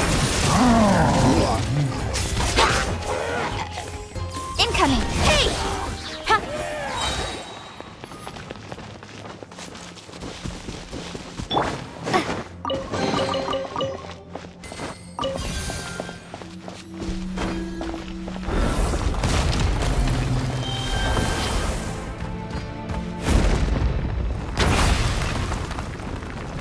This is the final stretch. We just need to climb up, and we'll be there. Nothing to it. Easy for you to say.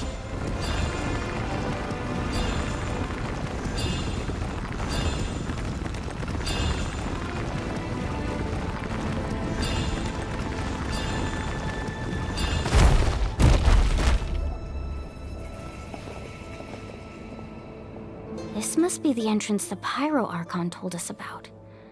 The one ripped open by the Abyss. Yes. There's something in the depths of this place that feels familiar, yet also foreign. We actually have to go in there? Okay, Paimon just needs to psych herself up. Don't push her through before she's ready.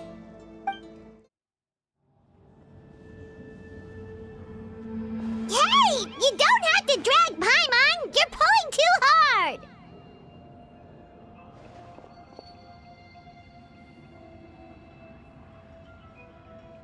Looks like we made it. This is the Night Kingdom.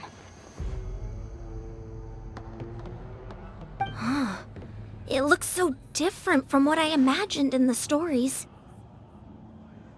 That overflow of energy is probably what trapped Kachina here in the first place. From this point forward, everything we know about the real world no longer applies.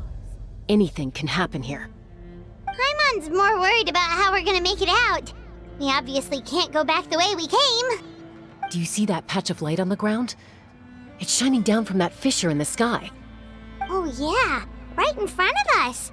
So that's coming from up there? Oh, it's so high up. Did we really fall that far down? Just like I said, our real-world knowledge doesn't apply here.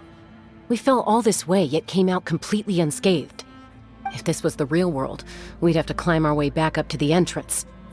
But here, all we have to do is stand underneath the light and offer a prayer. That's it?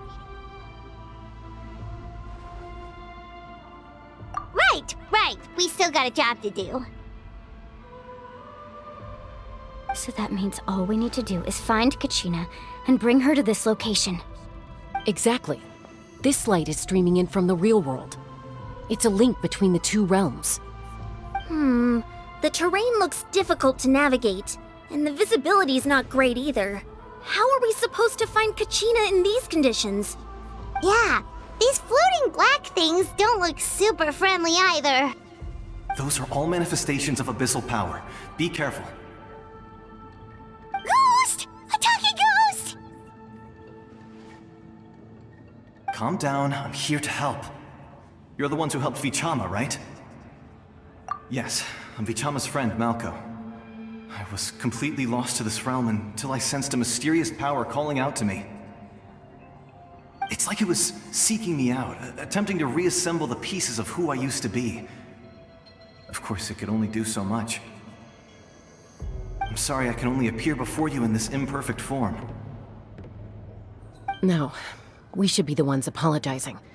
If the Spirit Speaker Stone hadn't become corrupted by the Abyss, we could have done much more. But we had to destroy it. Otherwise, Vichama and his tribe would have been in danger. Of course. Thank you for protecting him. I never imagined that even after all these years, he'd still take such a risk for me. Under the power of the stone, it felt like our souls were connected. Turns out even our regrets were exactly the same. Whether in triumph or death, you want your best friend by your side. Exactly. That may not be in the cards for us, but it's not too late for you. You're looking for a young girl from the Children of Echoes, right? She's being chased by an embodiment of abyssal power. I'd like to help her while I'm still in this form, so follow me. Be careful. This place has been severely corroded by the abyss. Paimon didn't realize it had gotten this bad. It's like a seething volcano ready to engulf our world at any moment.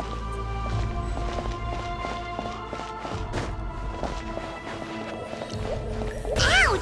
Quick, get back here! You can't go... Stick close to me. My power will be able to ward off attacks for the time being.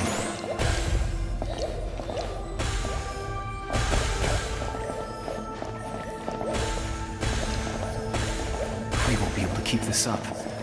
Let's try another route. This way.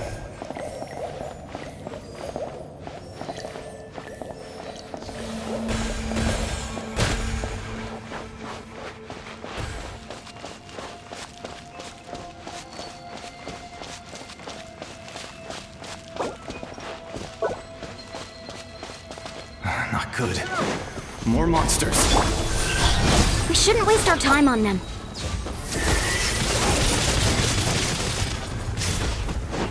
Nice and spicy! Ah! Propagate! Speed of light! Hey!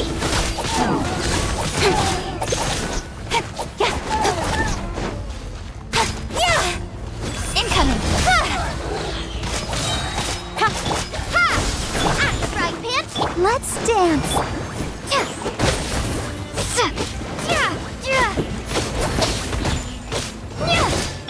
Don't blink!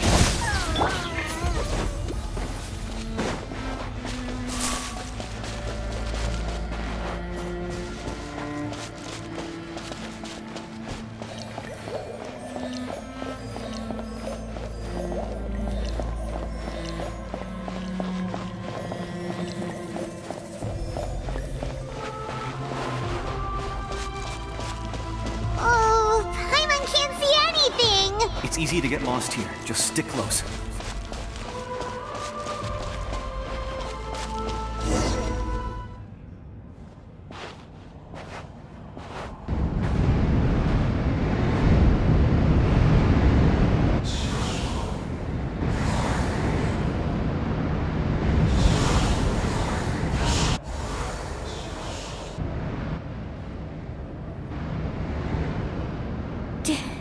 Did you hear that? What? Never mind. It was probably just my imagination. Don't scare Paimon like that! I heard it too. It was a voice from the abyss. What did it say? Doesn't matter. It certainly doesn't harbor good intentions.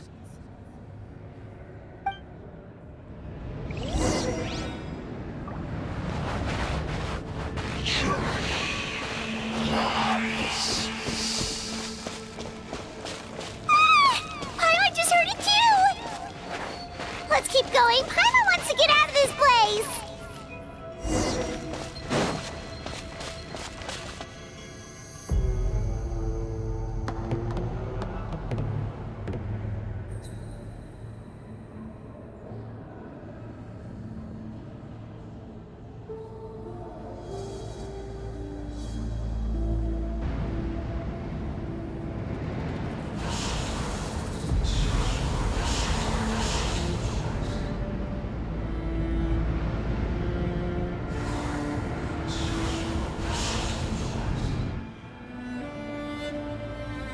We're here, Kachina!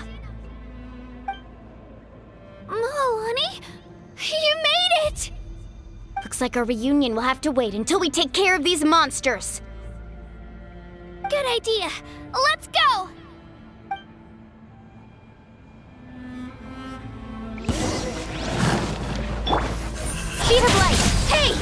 chase!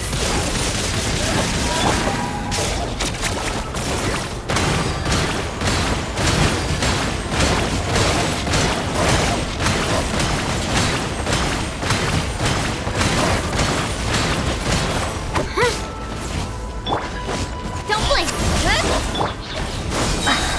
Let the show begin. Ready, steady, go! Right here! Here goes!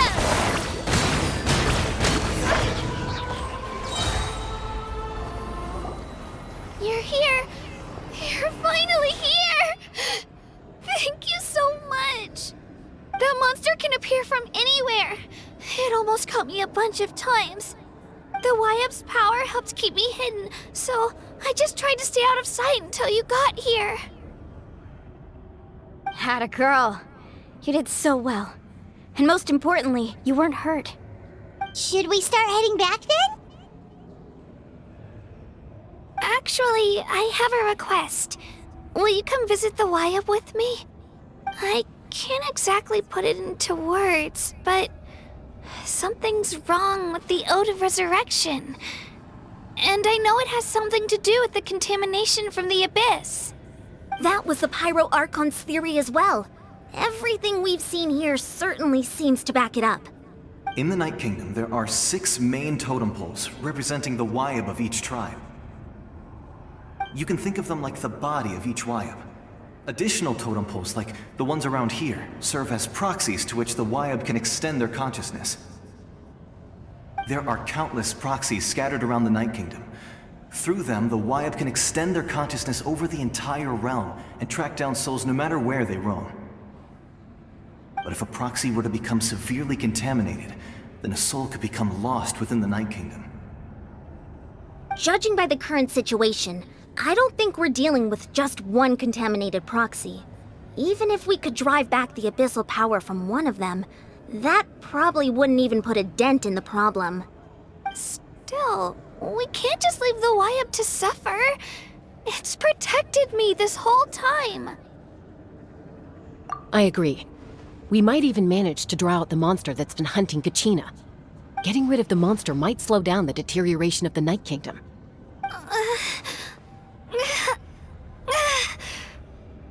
Kachina? What's wrong? Nothing. Just a headache. And that voice again, telling me to abandon the Wyup and leave this place. Maybe we really should leave. Kachina's already been here for too long. No, I'm fine. I don't plan on listening to that nonsense. I can hold on.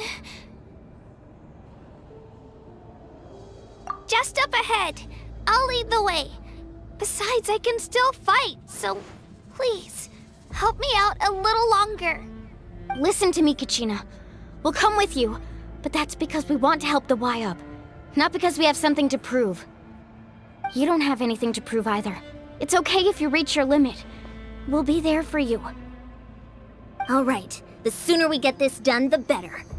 We've already come all this way, so we might as well try to get to the bottom of this. Let's go. This way. I'll stay here and try to stall the Abyss monster. All by yourself? That's too dangerous. It's all right. I may not be as strong as that monster, but I'm definitely more familiar with the area. Besides, I don't have much time left. If you're anything like my friend, I'm sure you're not particularly fond of goodbyes. So go. Achieve your goal, and return to the world where you belong. Thank you for everything. You're a true hero. Thank you. No one fights alone.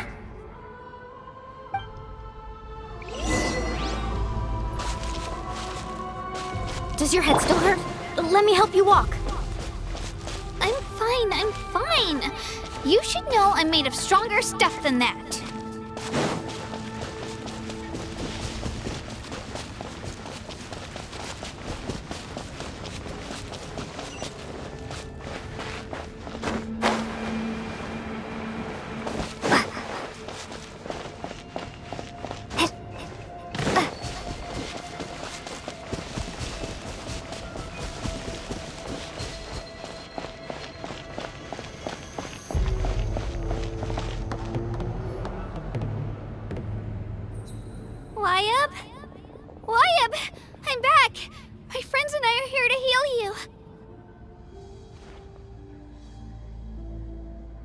Wayab?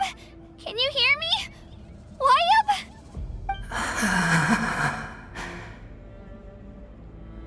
So we were right. The contamination is already too severe.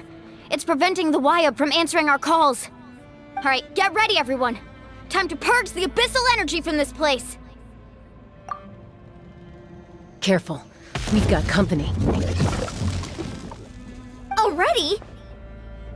You really think that puny soul could slow me down? Courage in the face of futility is pure folly. He tried to get in my way, so I disposed of him. You killed Malco? He would have dispersed with or without me. Rather than worrying about him, I would urge you to focus on yourself. You may have defeated others of my kind in the past, but underestimate me now, and it will be to your peril. No, the power of the Abyss is intoxicating. The destruction it seeks captivates like a masterful work of art. I strive only for the opportunity to see it up close. I thought this naive little girl was an exception, but it turns out humanity is full of lambs willing to offer themselves up to the slaughter. That is the tragedy of your short lives.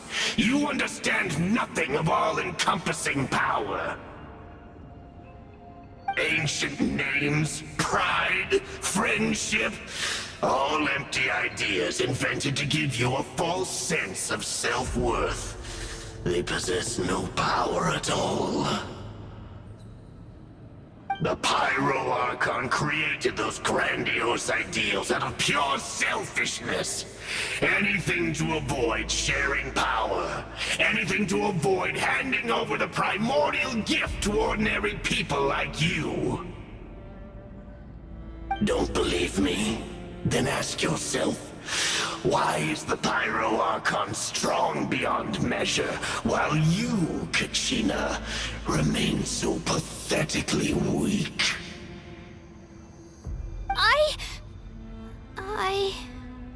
Kachina!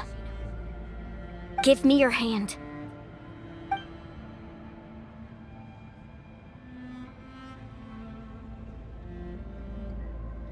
Feel that? I'm right here next to you. Thanks, Moalani. You're right. I have nothing to fear. Because I'm not alone anymore. You're right. Maybe comforting ideals don't have any power. But you also couldn't be more wrong. You've never had to work for your own strength, so you will never understand the true source of our power. What? The courage we have to stand before you and not back down? It comes from our friendship. The power lies not in the ideal itself, but in our commitment to upholding that ideal, and in our decision to stand together and fight! Well said! Let's go, Kachina. It shouldn't take more than two of us to handle an enemy like this. Sorry in advance, but you deserve what's coming to you! There aren't many in Natlan who can beat us when we're together. It's time he got a taste of that kind of power.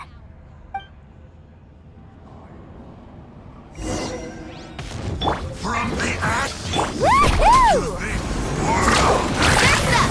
Catch an epic wave! Carbon waves!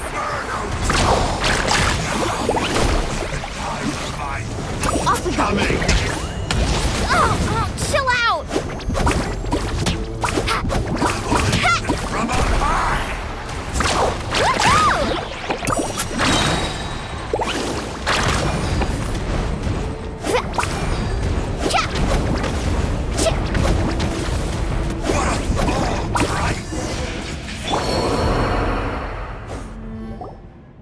We won!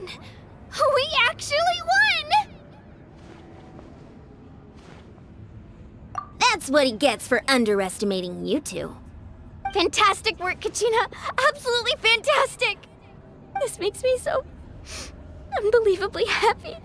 I'm happy too, Moalani. Together we really are unstoppable!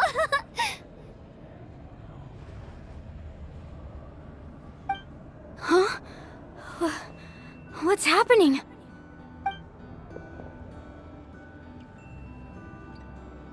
My ancient name is glowing? But I thought I didn't bring it with me. It's probably a projection from the real world, but that doesn't explain why it's glowing all of a sudden. Wait, does that mean you're...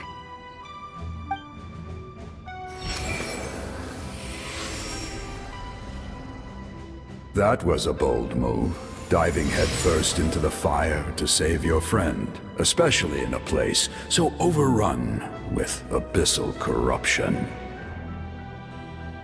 Still, seeing you pull it off was really something. Everything you said was exactly right. As isolated individuals, we stand no chance against the power of the Abyss. It took years' worth of scars and lots of unnecessary suffering for me to understand that for myself. The Pyro Archon's plan will unite us as one. Everyone has a part to play. Only then will we have the power to defeat the strongest of foes. Who are you? Tupac, a warrior from the people of the Springs. I fought against the Abyss during the invasion 500 years ago. I've heard that name before. You were the giant who saved all of Natlan. Since you were able to awaken my words from your ancient name, that means you have fully embodied the aspirations of the Wayub. Under the name Umoja, you shall unite the tribes and save Natlan from its impending doom. Me? As long as blood still runs through your veins, even the tiniest spark of steel against stone can ignite a flame. Its blaze will become one with our vision for Natlan. Even amid everlasting darkness, our bonds remain eternal.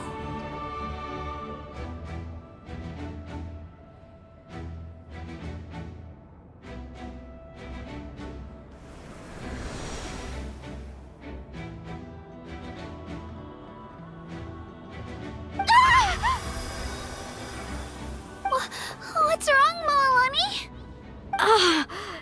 So many memories. My brain was just flooded with everything he once knew.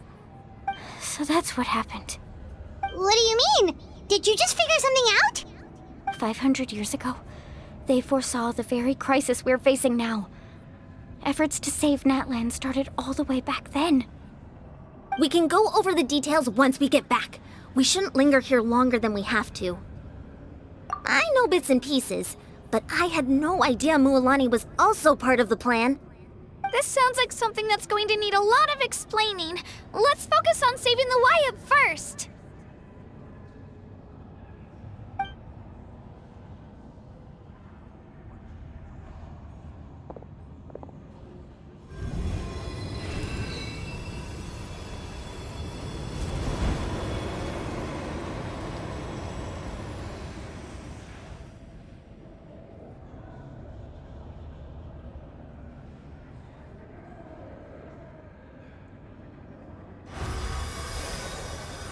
Okay, that should be enough.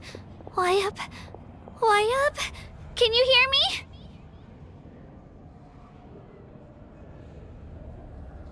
I hear your voice, Kachina, my dear child. Great. Well then, I'm afraid it's time to say goodbye.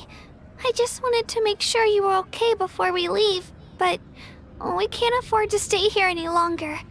I was going to ask why you bestowed an ancient name upon someone like me, but it's okay. I'll keep searching within myself for the answer. I'll never stop trying to improve my strength. One day, I'll live up to the hero you saw in me. You are already an outstanding child in my eyes, Kachina. No matter what happens. Huh? You are all my most beloved children. It has always been my honor to protect and nurture you. Your ancient name is just that. A name. Much like your parents chose to name you Kachina, I also gave you a name, but it need not define you. Focus on who you want to be. You are already worthy of your name. Now, you need only devote yourself to becoming a better you.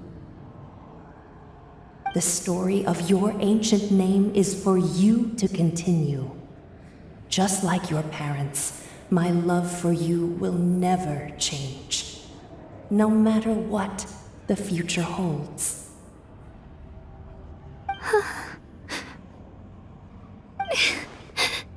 Thank you, Wyatt. It gladdens me to see the Pyro Archon's plan move another step towards completion, but it is time for you to leave this place. The situation here is getting worse. Go now, my children.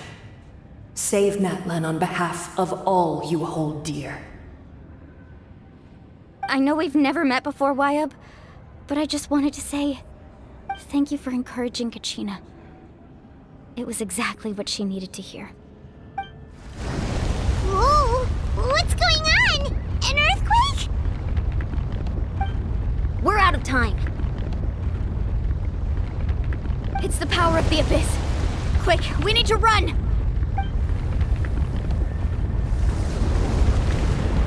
It's a Sealy! The Sealy opened the way for us!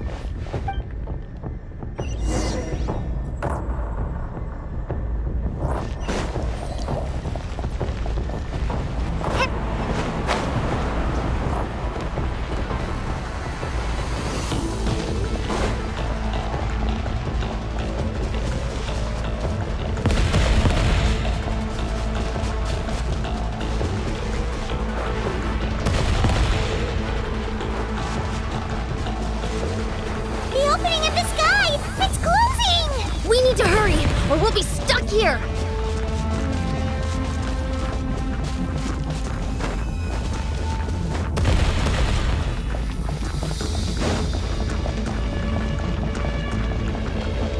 Watch out for the falling rocks! Quick, through the middle!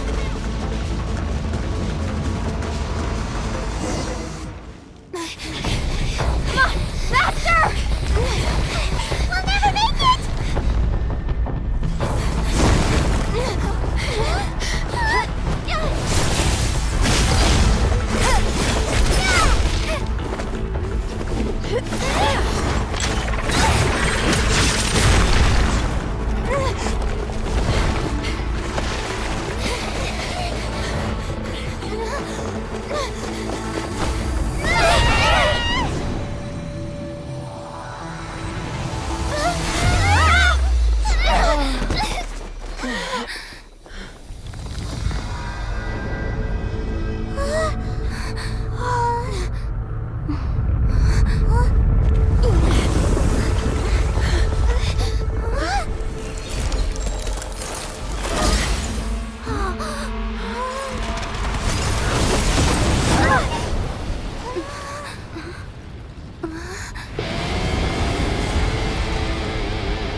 You've done well. Now come home.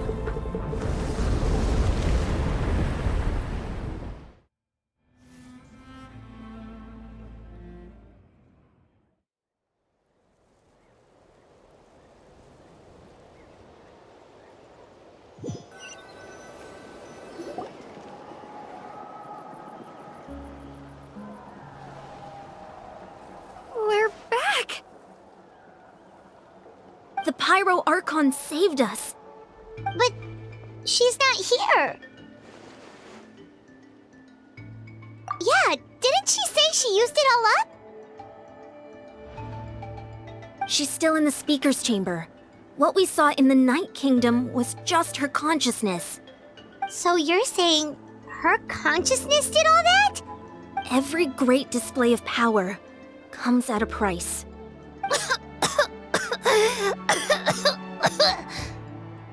You must feel terrible, Kachina. Just hold on. We'll get you to a doctor soon. Let's get back to the stadium. The Pyro Archon said she'd have a doctor waiting for us. I recommend getting a full checkup, just to make sure no damage gets left behind. Paimon feels okay. What about you, Traveler? Right. You always seem to do pretty well against the Abyss.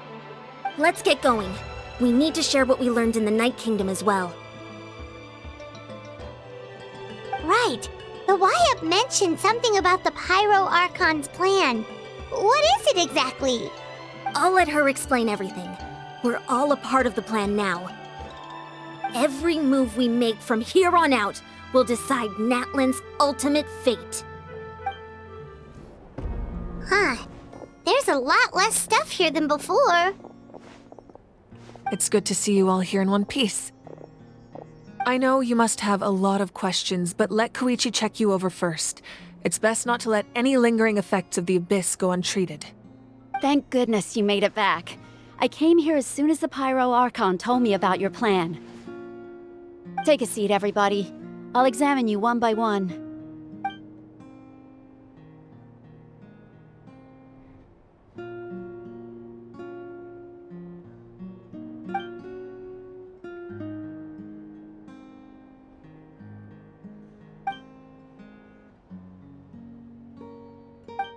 All right, that should do it for now. But just to be safe, I'll perform another checkup in a couple of days. I have to say, though, I've never seen anyone react to the Abyss like you, Traveler. It's like you're completely immune to its power. She's always been special like that. She can even purify its power. Wait, now that you mention it, Paimon doesn't think she's affected either. Given the current situation, that ability will likely play a great role in the events to come. Of course. I still have patients to see, so I'll head out. Thank you, Koichi. All right. We might not see eye to eye, but we both had good intentions. Just give it time. I'm sure we'll figure things out between us one day. Yeah.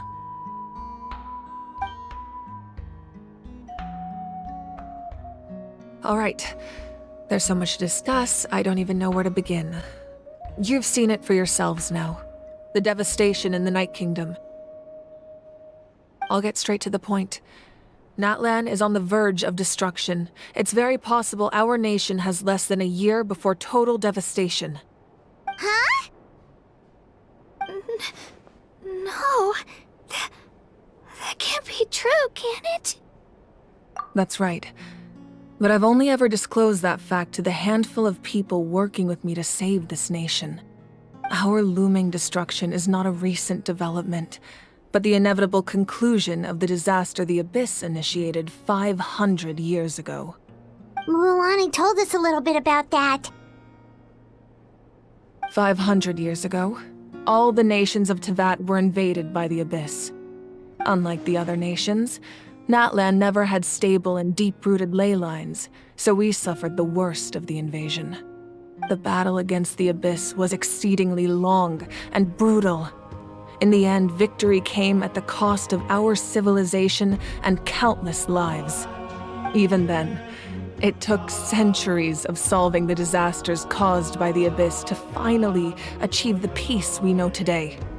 And still, this is but a superficial victory. The forces of the Abyss have merely been driven back underground. Their threat to Natlan remains as real as ever. I'd never have guessed. The problems plaguing the Night Kingdom are all the more complicated because that realm is essentially functioning as Natlan's ley lines. Immediately after the war, our calculations estimated that we would have a maximum of 500 years before the Night Kingdom was completely lost to the Abyss. But at that time, we were a nation of the destitute. Our people no longer believed in victory, nor did they hold hope for the future. our civilization was dying, our faith crumbling, and the line of power passed down from the Wayab nearly severed. If we didn't bring the nation back together, it would be foolish to even dream of defeating the Abyss in the future. So, the Archon had a long and involved discussion with the heroes of each tribe, and finally came up with a 500-year-long plan to save Natlan. So that's what happened. After finding Kachina, I encountered a strange figure who gave me a series of new memories. Since the plan was mentioned in those memories, I guess I've been chosen to play an important role in it. But there's still something I don't understand. Those memories showed me the Pyro Archon from back then, and it was you. Huh? But that doesn't make any sense! The Pyro Archon is supposed to be human. It's impossible for a human to live that long. That's right. The hardest thing for humans to overcome has always been time, or rather, the natural limitations of our lifespan. A god can extend a human's life by using a certain amount of divine power, or subjecting them to a curse. But, as we all know, Natlan doesn't have gods like that. We can only rely on our own methods. A human life is like a flame destined to be extinguished. 500 years ago, I placed my life within the sacred flame. Only by dying before my time could I have the chance to wake up again. So, in other words, this is your second life? Yes. We only managed to defeat the Abyss all those years ago because the tribes came together as one. If the Natlan of the future was to have a fighting chance, the Pyro Archons that came after the war had to rebuild the decimated tribes. The goal was to reunite the people and restore the strength of each tribe's Wayab. Once a tribe was back to its full strength, the tribe's Wayab would select a hero, indicating the tribe was once again ready for war. The Chosen would then stand by my side in defense of our nation, just like great heroes of old, 500 years ago. So that means I'm one of the Chosen? That's right. You bear the ancient name Umoja, the same one held by the hero from your tribe 500 years ago. It means unity. After your adventure in the Night Kingdom, I trust you've come to fully understand the meaning of that name. So in other words, you always knew who the Wayab were going to pick from each tribe? Yes. According to the plan, each tribe was supposed to have been fully restored by the time I awoke. But something went wrong along the way. The 6 heroes successfully inherited the ancient names from 500 years ago, but the intel regarding the plan wasn't passed on to them. Once again, it comes down to the deterioration of the Night Kingdom. Communication between the Sacred Flame and the Wayab has been blocked. Just like how the Ode of Resurrection failed to bring Kachina back. Exactly. It's just another tactic the Abyss is using against us. The Abyss may not possess intelligence, but its methods certainly aren't easy to counter. If we want to unblock that information from being passed on, my presence alone isn't enough. The ancient name-bearer must establish a greater connection to their name. So, I've tried my best to help them from the sidelines. Currently, Shalonen of the Children of Echoes, Kinich of the Scions of the Canopy, and Iansan of the Collective of Plenty have all been acknowledged by their names. During your adventure, you too earned the acknowledgement of your Wayab Mualani. In the process, you gained the memories stored within your name. But we have less than a year! Yes, but we have no choice. We cannot start the plan until all the heroes have been gathered. That's also why I haven't been able to take action despite the urgency of the situation. But if you knew this whole time, why didn't you just tell me about my role in all this? Wouldn't that make everything go a lot faster? Perhaps, but the opposite could also be true. Knowing your destiny too early could mean failing to realize your full potential. Just like your determination to save Kachina, I hope your commitment to this endeavor comes from your own strength of will, rather than a sense of obligation. So I suppose you're not going to tell us who the final 2 heroes are then? That's right. Their time is yet to come. Putting pressure on them beforehand will only hinder their development.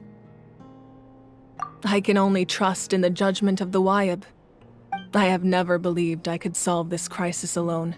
In fact, it was precisely because I chose to trust and rely on others that we managed to get this far. Natlan's salvation lies not in its Archon or any singular individual, but in us all. You're quite perceptive, aren't you? I thought I might get away with avoiding the topic. Huh? Oh, right! All of the stuff you stored here before, where did it all go? Even though I sacrificed my power, I still needed a contingency plan to ensure you would make it back from the Night Kingdom. After all, I was the one who allowed you to take that risk, and Mualani has an important role to play in my plan. In addition to their sentimental value, the items I stored here held a much more important purpose: fuel. Fuel? So back then, that's why you... Yes. The stories embodied by those items are certainly important, but there's an even more significant trait they all share. Every item belonged to a hero of Natlan. Over time, they became imbued with a certain amount of contending fire from being carried in battle. On their own, each item's power is limited, but together, their combined effect can prove quite useful in a dire situation. By burning those items, I was able to activate the contending fire stored within them to open the boundary between the two worlds. It was a rather crude approach, so all their power was depleted in an instant, as you can see. But aren't they all precious treasures? What about their stories? That's exactly why I dragged you all here. No matter what, I never wanted the Pyro Archon to have to use that power. Oh, I'm so sorry. You have nothing to be sorry for. You all deserve my thanks, actually. If you hadn't saved the totem pole, that area of the Night Kingdom would have been forever lost to the Abyss. And then, it would only be a matter of time before the Children of Echoes was met with disaster. Besides, when those heroes entrusted their belongings to me, or the Pyro Archon of their time, it was out of a desire to contribute to Natlan's survival. If they knew those items helped save the present-day heroes of Natlan, they would not mourn their loss. Even when you put it that way, I still feel bad. There's no need. Remember what I told you about time? The people and the events of the past are never truly lost to us. We simply carry them with us in a different form. In that sense, we didn't lose anything at all. If you still have regrets, let them fuel your resolve in the battles to come. Your deeds will become new legends and nurture new forms of power just like the items once stored here. Well, we'd still like to return the favor. Well, if that's the case, just treat me to a drink sometime. Now that Kachina has returned, we can finally hold the victory feast and celebrate your team's triumph in the Night Warden Wars. And we could all use the rest, that's for sure. Plus, you'll be able to silence everyone who doubted you once and for all, Kachina. Still, now that I know the danger we're facing, having a victory feast doesn't feel right. Try not to let it get to you. It's important to stay calm. Worrying about it will only affect your judgment. All right, you should head out. I'll join you in a bit.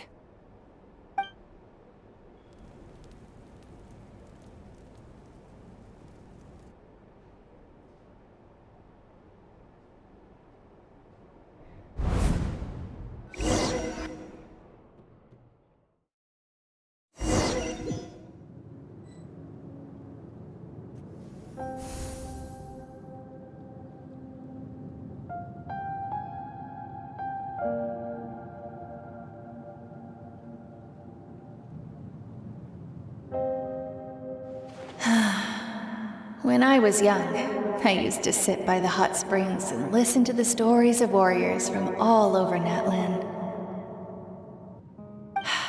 They attract people from all walks of life. Friends come easy here, no matter what tribe you're from. The people of the springs have never claimed the hot springs as their own private property. They are there to bring all hot spring buddies together.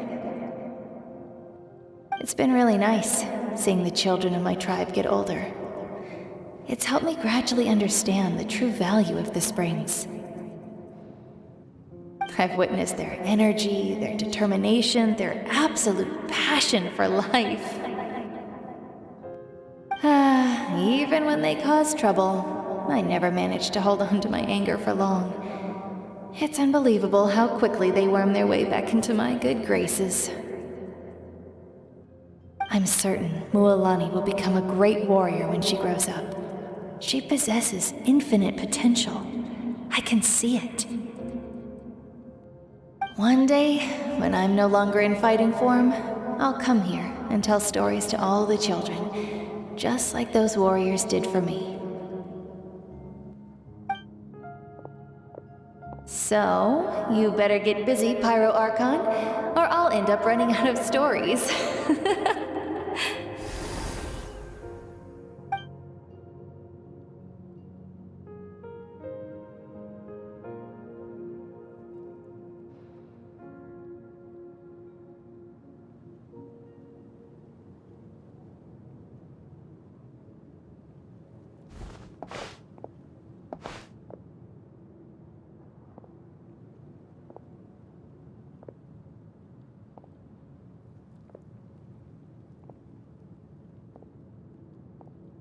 Our nation is engulfed in darkness. Our tribes stand divided, and yet you promise victory in the distant future. The Abyss is a cunning enemy, one that I faced in battle many times. Were that not the case, I would never understand exercising this degree of caution. My rage will never know absolution, and my power will no longer aid you in victory. But you came to me because you knew you could convince me with just a single sentence. I understand your choice. The heroes of today will forge the path ahead with blood and fire. Just remember to earn us the victory we are owed. Otherwise, rest assured, I'll find a way to collect the debt. For Natlan.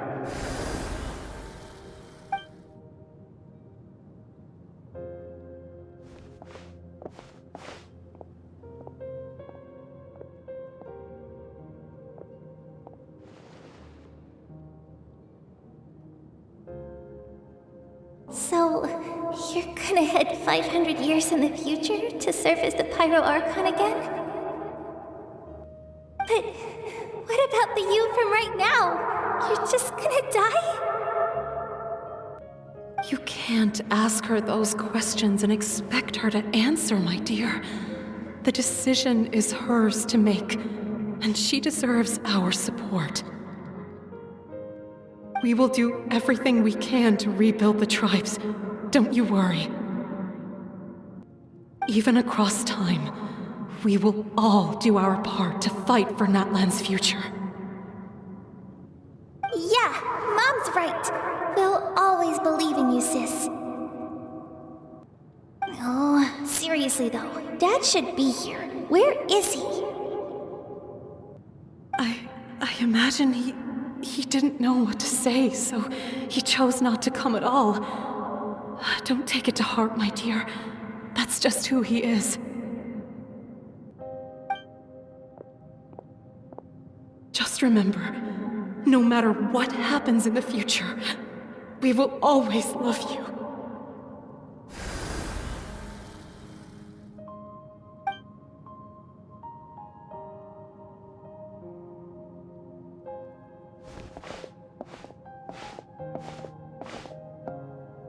I'll come find you one day. I know I can't live that long, but I'll think of something. There has to be a way for us to meet again one day. If there's an answer out there somewhere, I'm gonna find it. So, don't forget about me.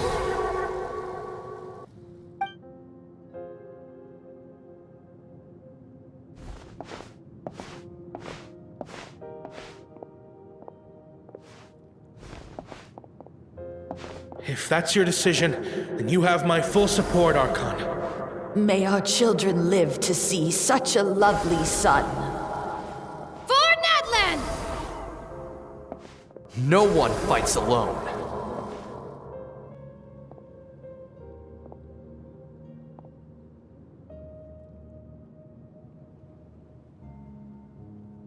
The rules are my legacy.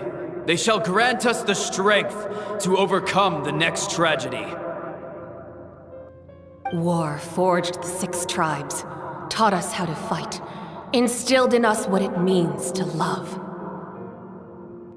Who will be the one to bring this to an end?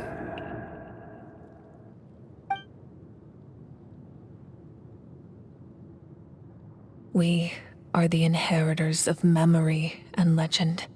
Those who grew alongside sun and wind. Those who forged our own destiny and future. That is Natlan's fire, the lifeblood of our nation.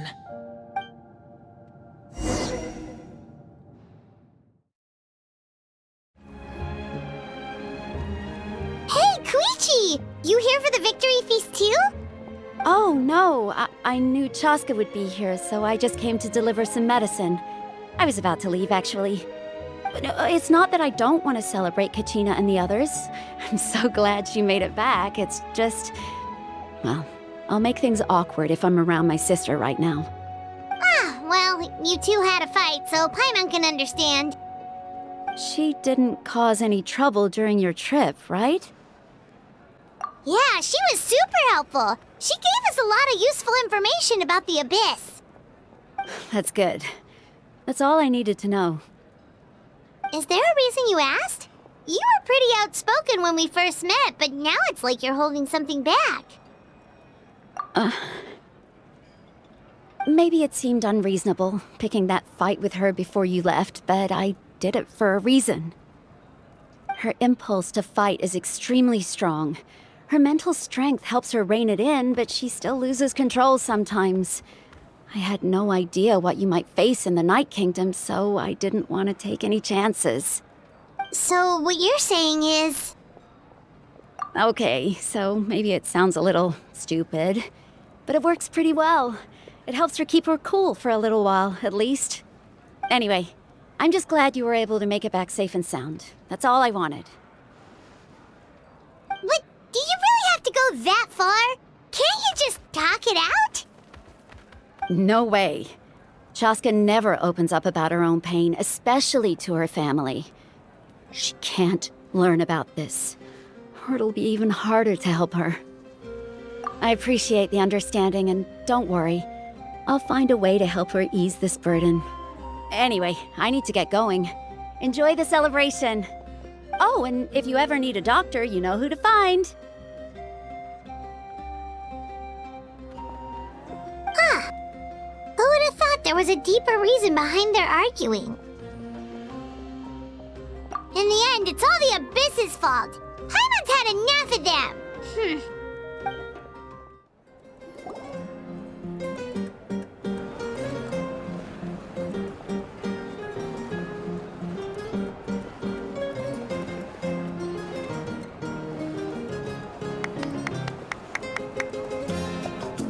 Let's give a huge round of applause to our brave young warrior, Kachina! Woohoo! Well done, Kachina! Thank you, everyone! I'm so glad I finally made it! I always knew you could do it! With so much potential at your age, you have a great future ahead of you. You're one to talk. Don't think I didn't know you were the first person to abandon your team. I'll be dealing with you when we get back. I had no choice! My friend invited me, I couldn't just say no! Oh, really? So you weren't just trying to get ahead in the first round? I wasn't, I swear! I just happened to find that bearer injured in the wild, so I stopped to bandage his wounds.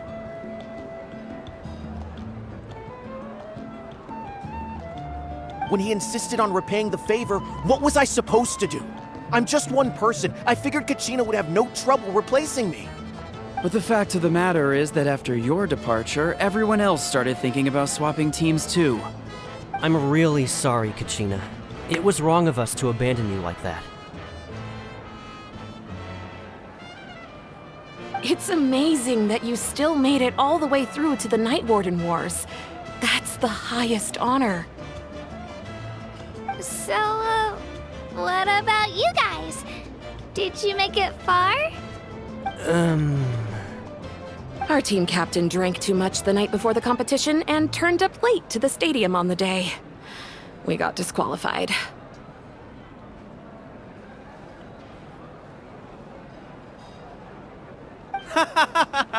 Serves you all right. No sympathy from me.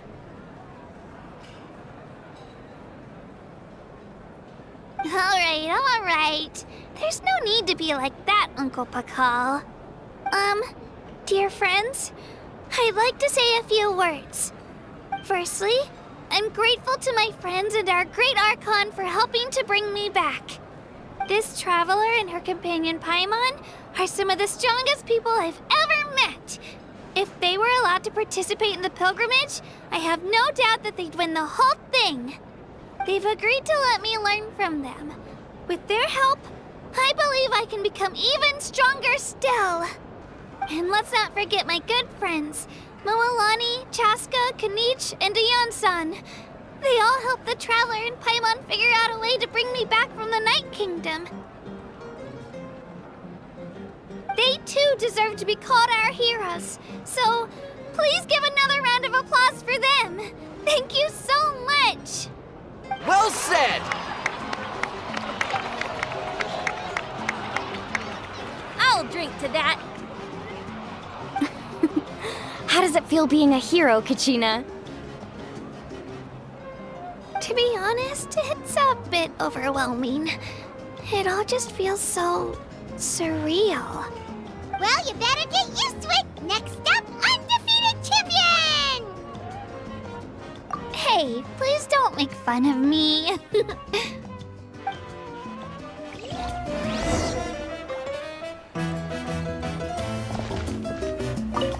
My apologies. I knew more than I let on. Everything comes at a price, and most heroes aren't people who set out to become a hero. If you cling too tightly to your goal, you end up losing things that are far more precious. But in any case, we're now on the same page. I wonder how long before the two final heroes appear. From the Flower Feather Clan and the Masters of the Night Wind.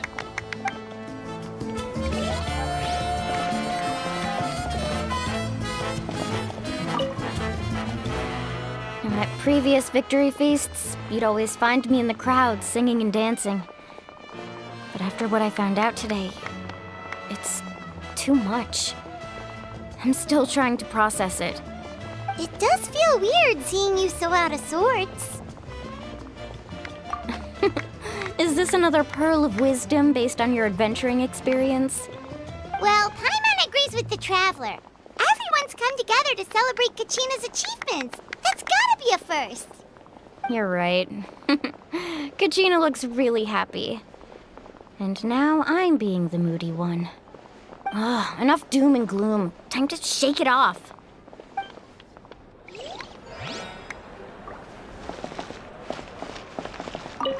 It cost us a lot, but we got Kachina back safely, and that's what matters.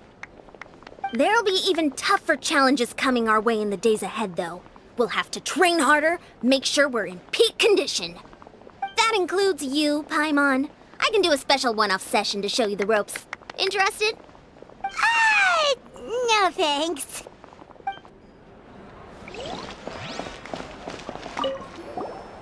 I've been through so much all at once.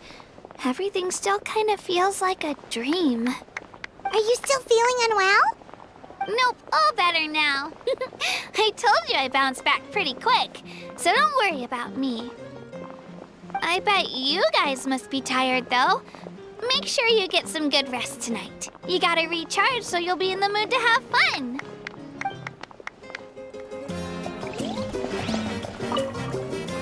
All right, Kachina, let's party! I'm a little embarrassed. Don't be. Come on, you're the star of the show today.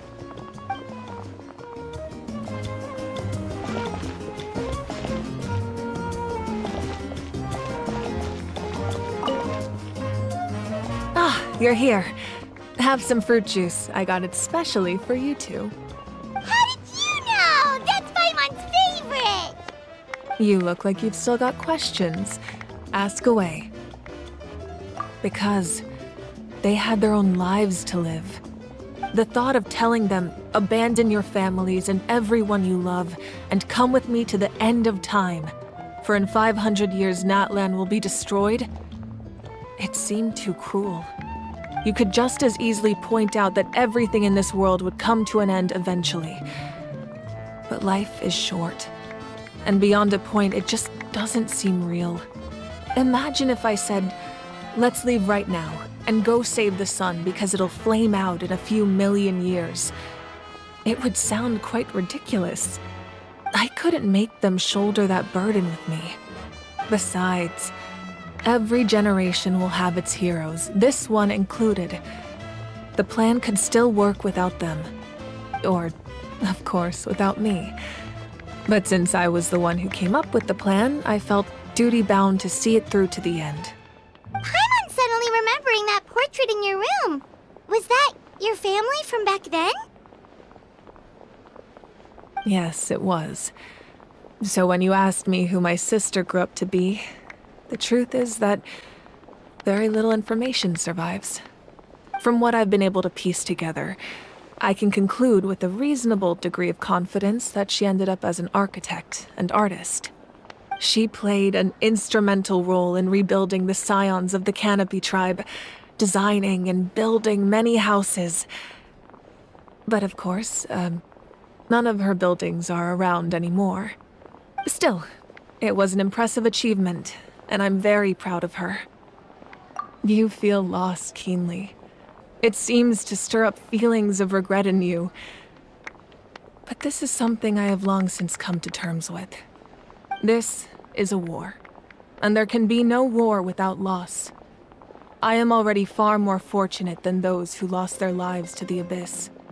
The people of Natlan look to me as their Archon, and the weight of their expectations is mine to bear.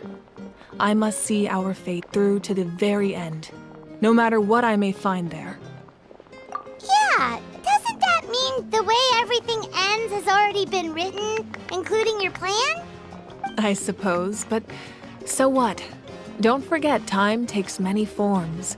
The past, present, and future coexist, and all are equally important. Even if the future ends in destruction, there's still no reason to give up on the here and now. And it's precisely because we humans cannot know our fate that we will never give up on our struggle. This is a pivotal moment. We are still 2 heroes short. Well, 3 to be precise. There's one further hero who I'm hoping to get on my side, whatever it takes. Your resistance to the corrupting power of the Abyss is truly remarkable. It would easily make you an all-important figure in the upcoming battle. If you agree to join us, you will not only gain my full support in your journey, but I will also forge a brand new ancient name for you. Ancient names can be forged? They can.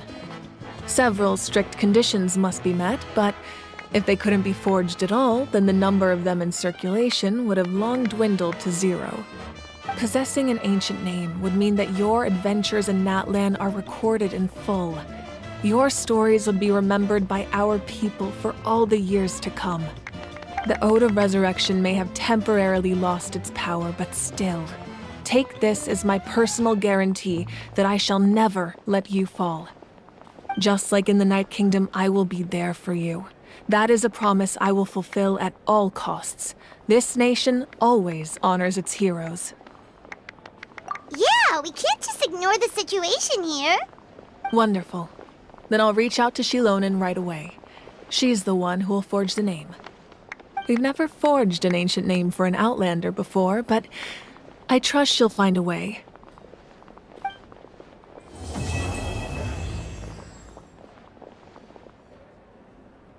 My lord, we've received word that the Pyro Archon has lost much of her power. Although your injury complicates things, this is most certainly the opportune time to seize the Gnosis. Victory and defeat are rules, not outcomes. I have never taken advantage of an opponent in a time of weakness, and I don't intend to start now. As for you, I must confess, I did not expect that little trick of yours to save the day. No matter how dense the fog, as long as the sun remains, we cannot turn day into night. She could have dispelled it. She simply chose not to. You don't have much time, and you're injured on top of that. What do you plan to do next?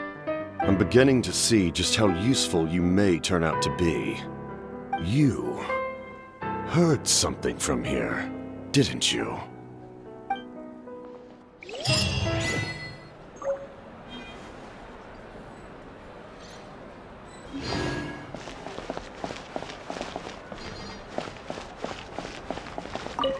It's rare to meet travelers as strong and brave as yourselves. I raise my glass to you. Anyway, my sister's already gone back to our tribe. She has patients to treat. Oh, we actually ran into her on the way here and, well, Paimon just thinks she really cares about you. Yeah, I'm planning on visiting home myself in a few days. To tell her and the rest of the family that they need to be extra careful. I just hope they take it seriously. The Abyss has likely sensed your arrival in Natlan by now. So exercise caution on your adventures as well.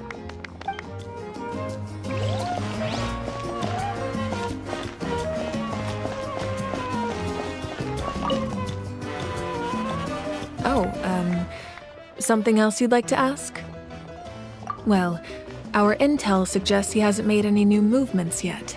Although Kenichi's investigation helped us confirm that he's being aided by someone from the Masters of the Nightwind. I'm getting closer to narrowing down who that may be, but it's still unclear whether this person aided the captain out of willingness or coercion. If you learn anything about this during your adventures, please let me know. Something else you'd like to ask? The Abyss is the most formidable enemy in all of Teyvat.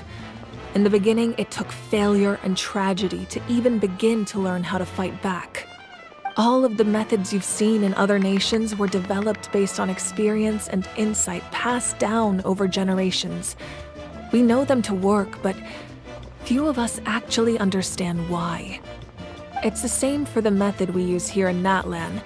Ever since ancient times, elemental energy has been one of our most reliable weapons against the Abyss. As for the principles behind it, I'm afraid you might have to seek answers from someone older than the position of Pyro Archon itself. Something else you'd like to ask? That also comes down to the long-standing effects of the Abyss. Our people's survival is inextricably tied to the Wyab, but their power has its limits. They cannot offer our people the same degree of protection outside our borders. In fact, people who do decide to leave often suffer from memory loss and emotional issues. Everyone in Natlan understands this. That's why our people never leave without a good cause. Even if someone is left with no choice, the chief of their tribe must seek approval with the Wyab to grant them leave. And the Wyab have always been very strict about granting that approval, since extending protection beyond our borders means consuming power reserved for our fight against the Abyss. Still, there's no need to worry. The Wyab extend their protection to all within Natlan, including visitors from afar. Something else you'd like to ask?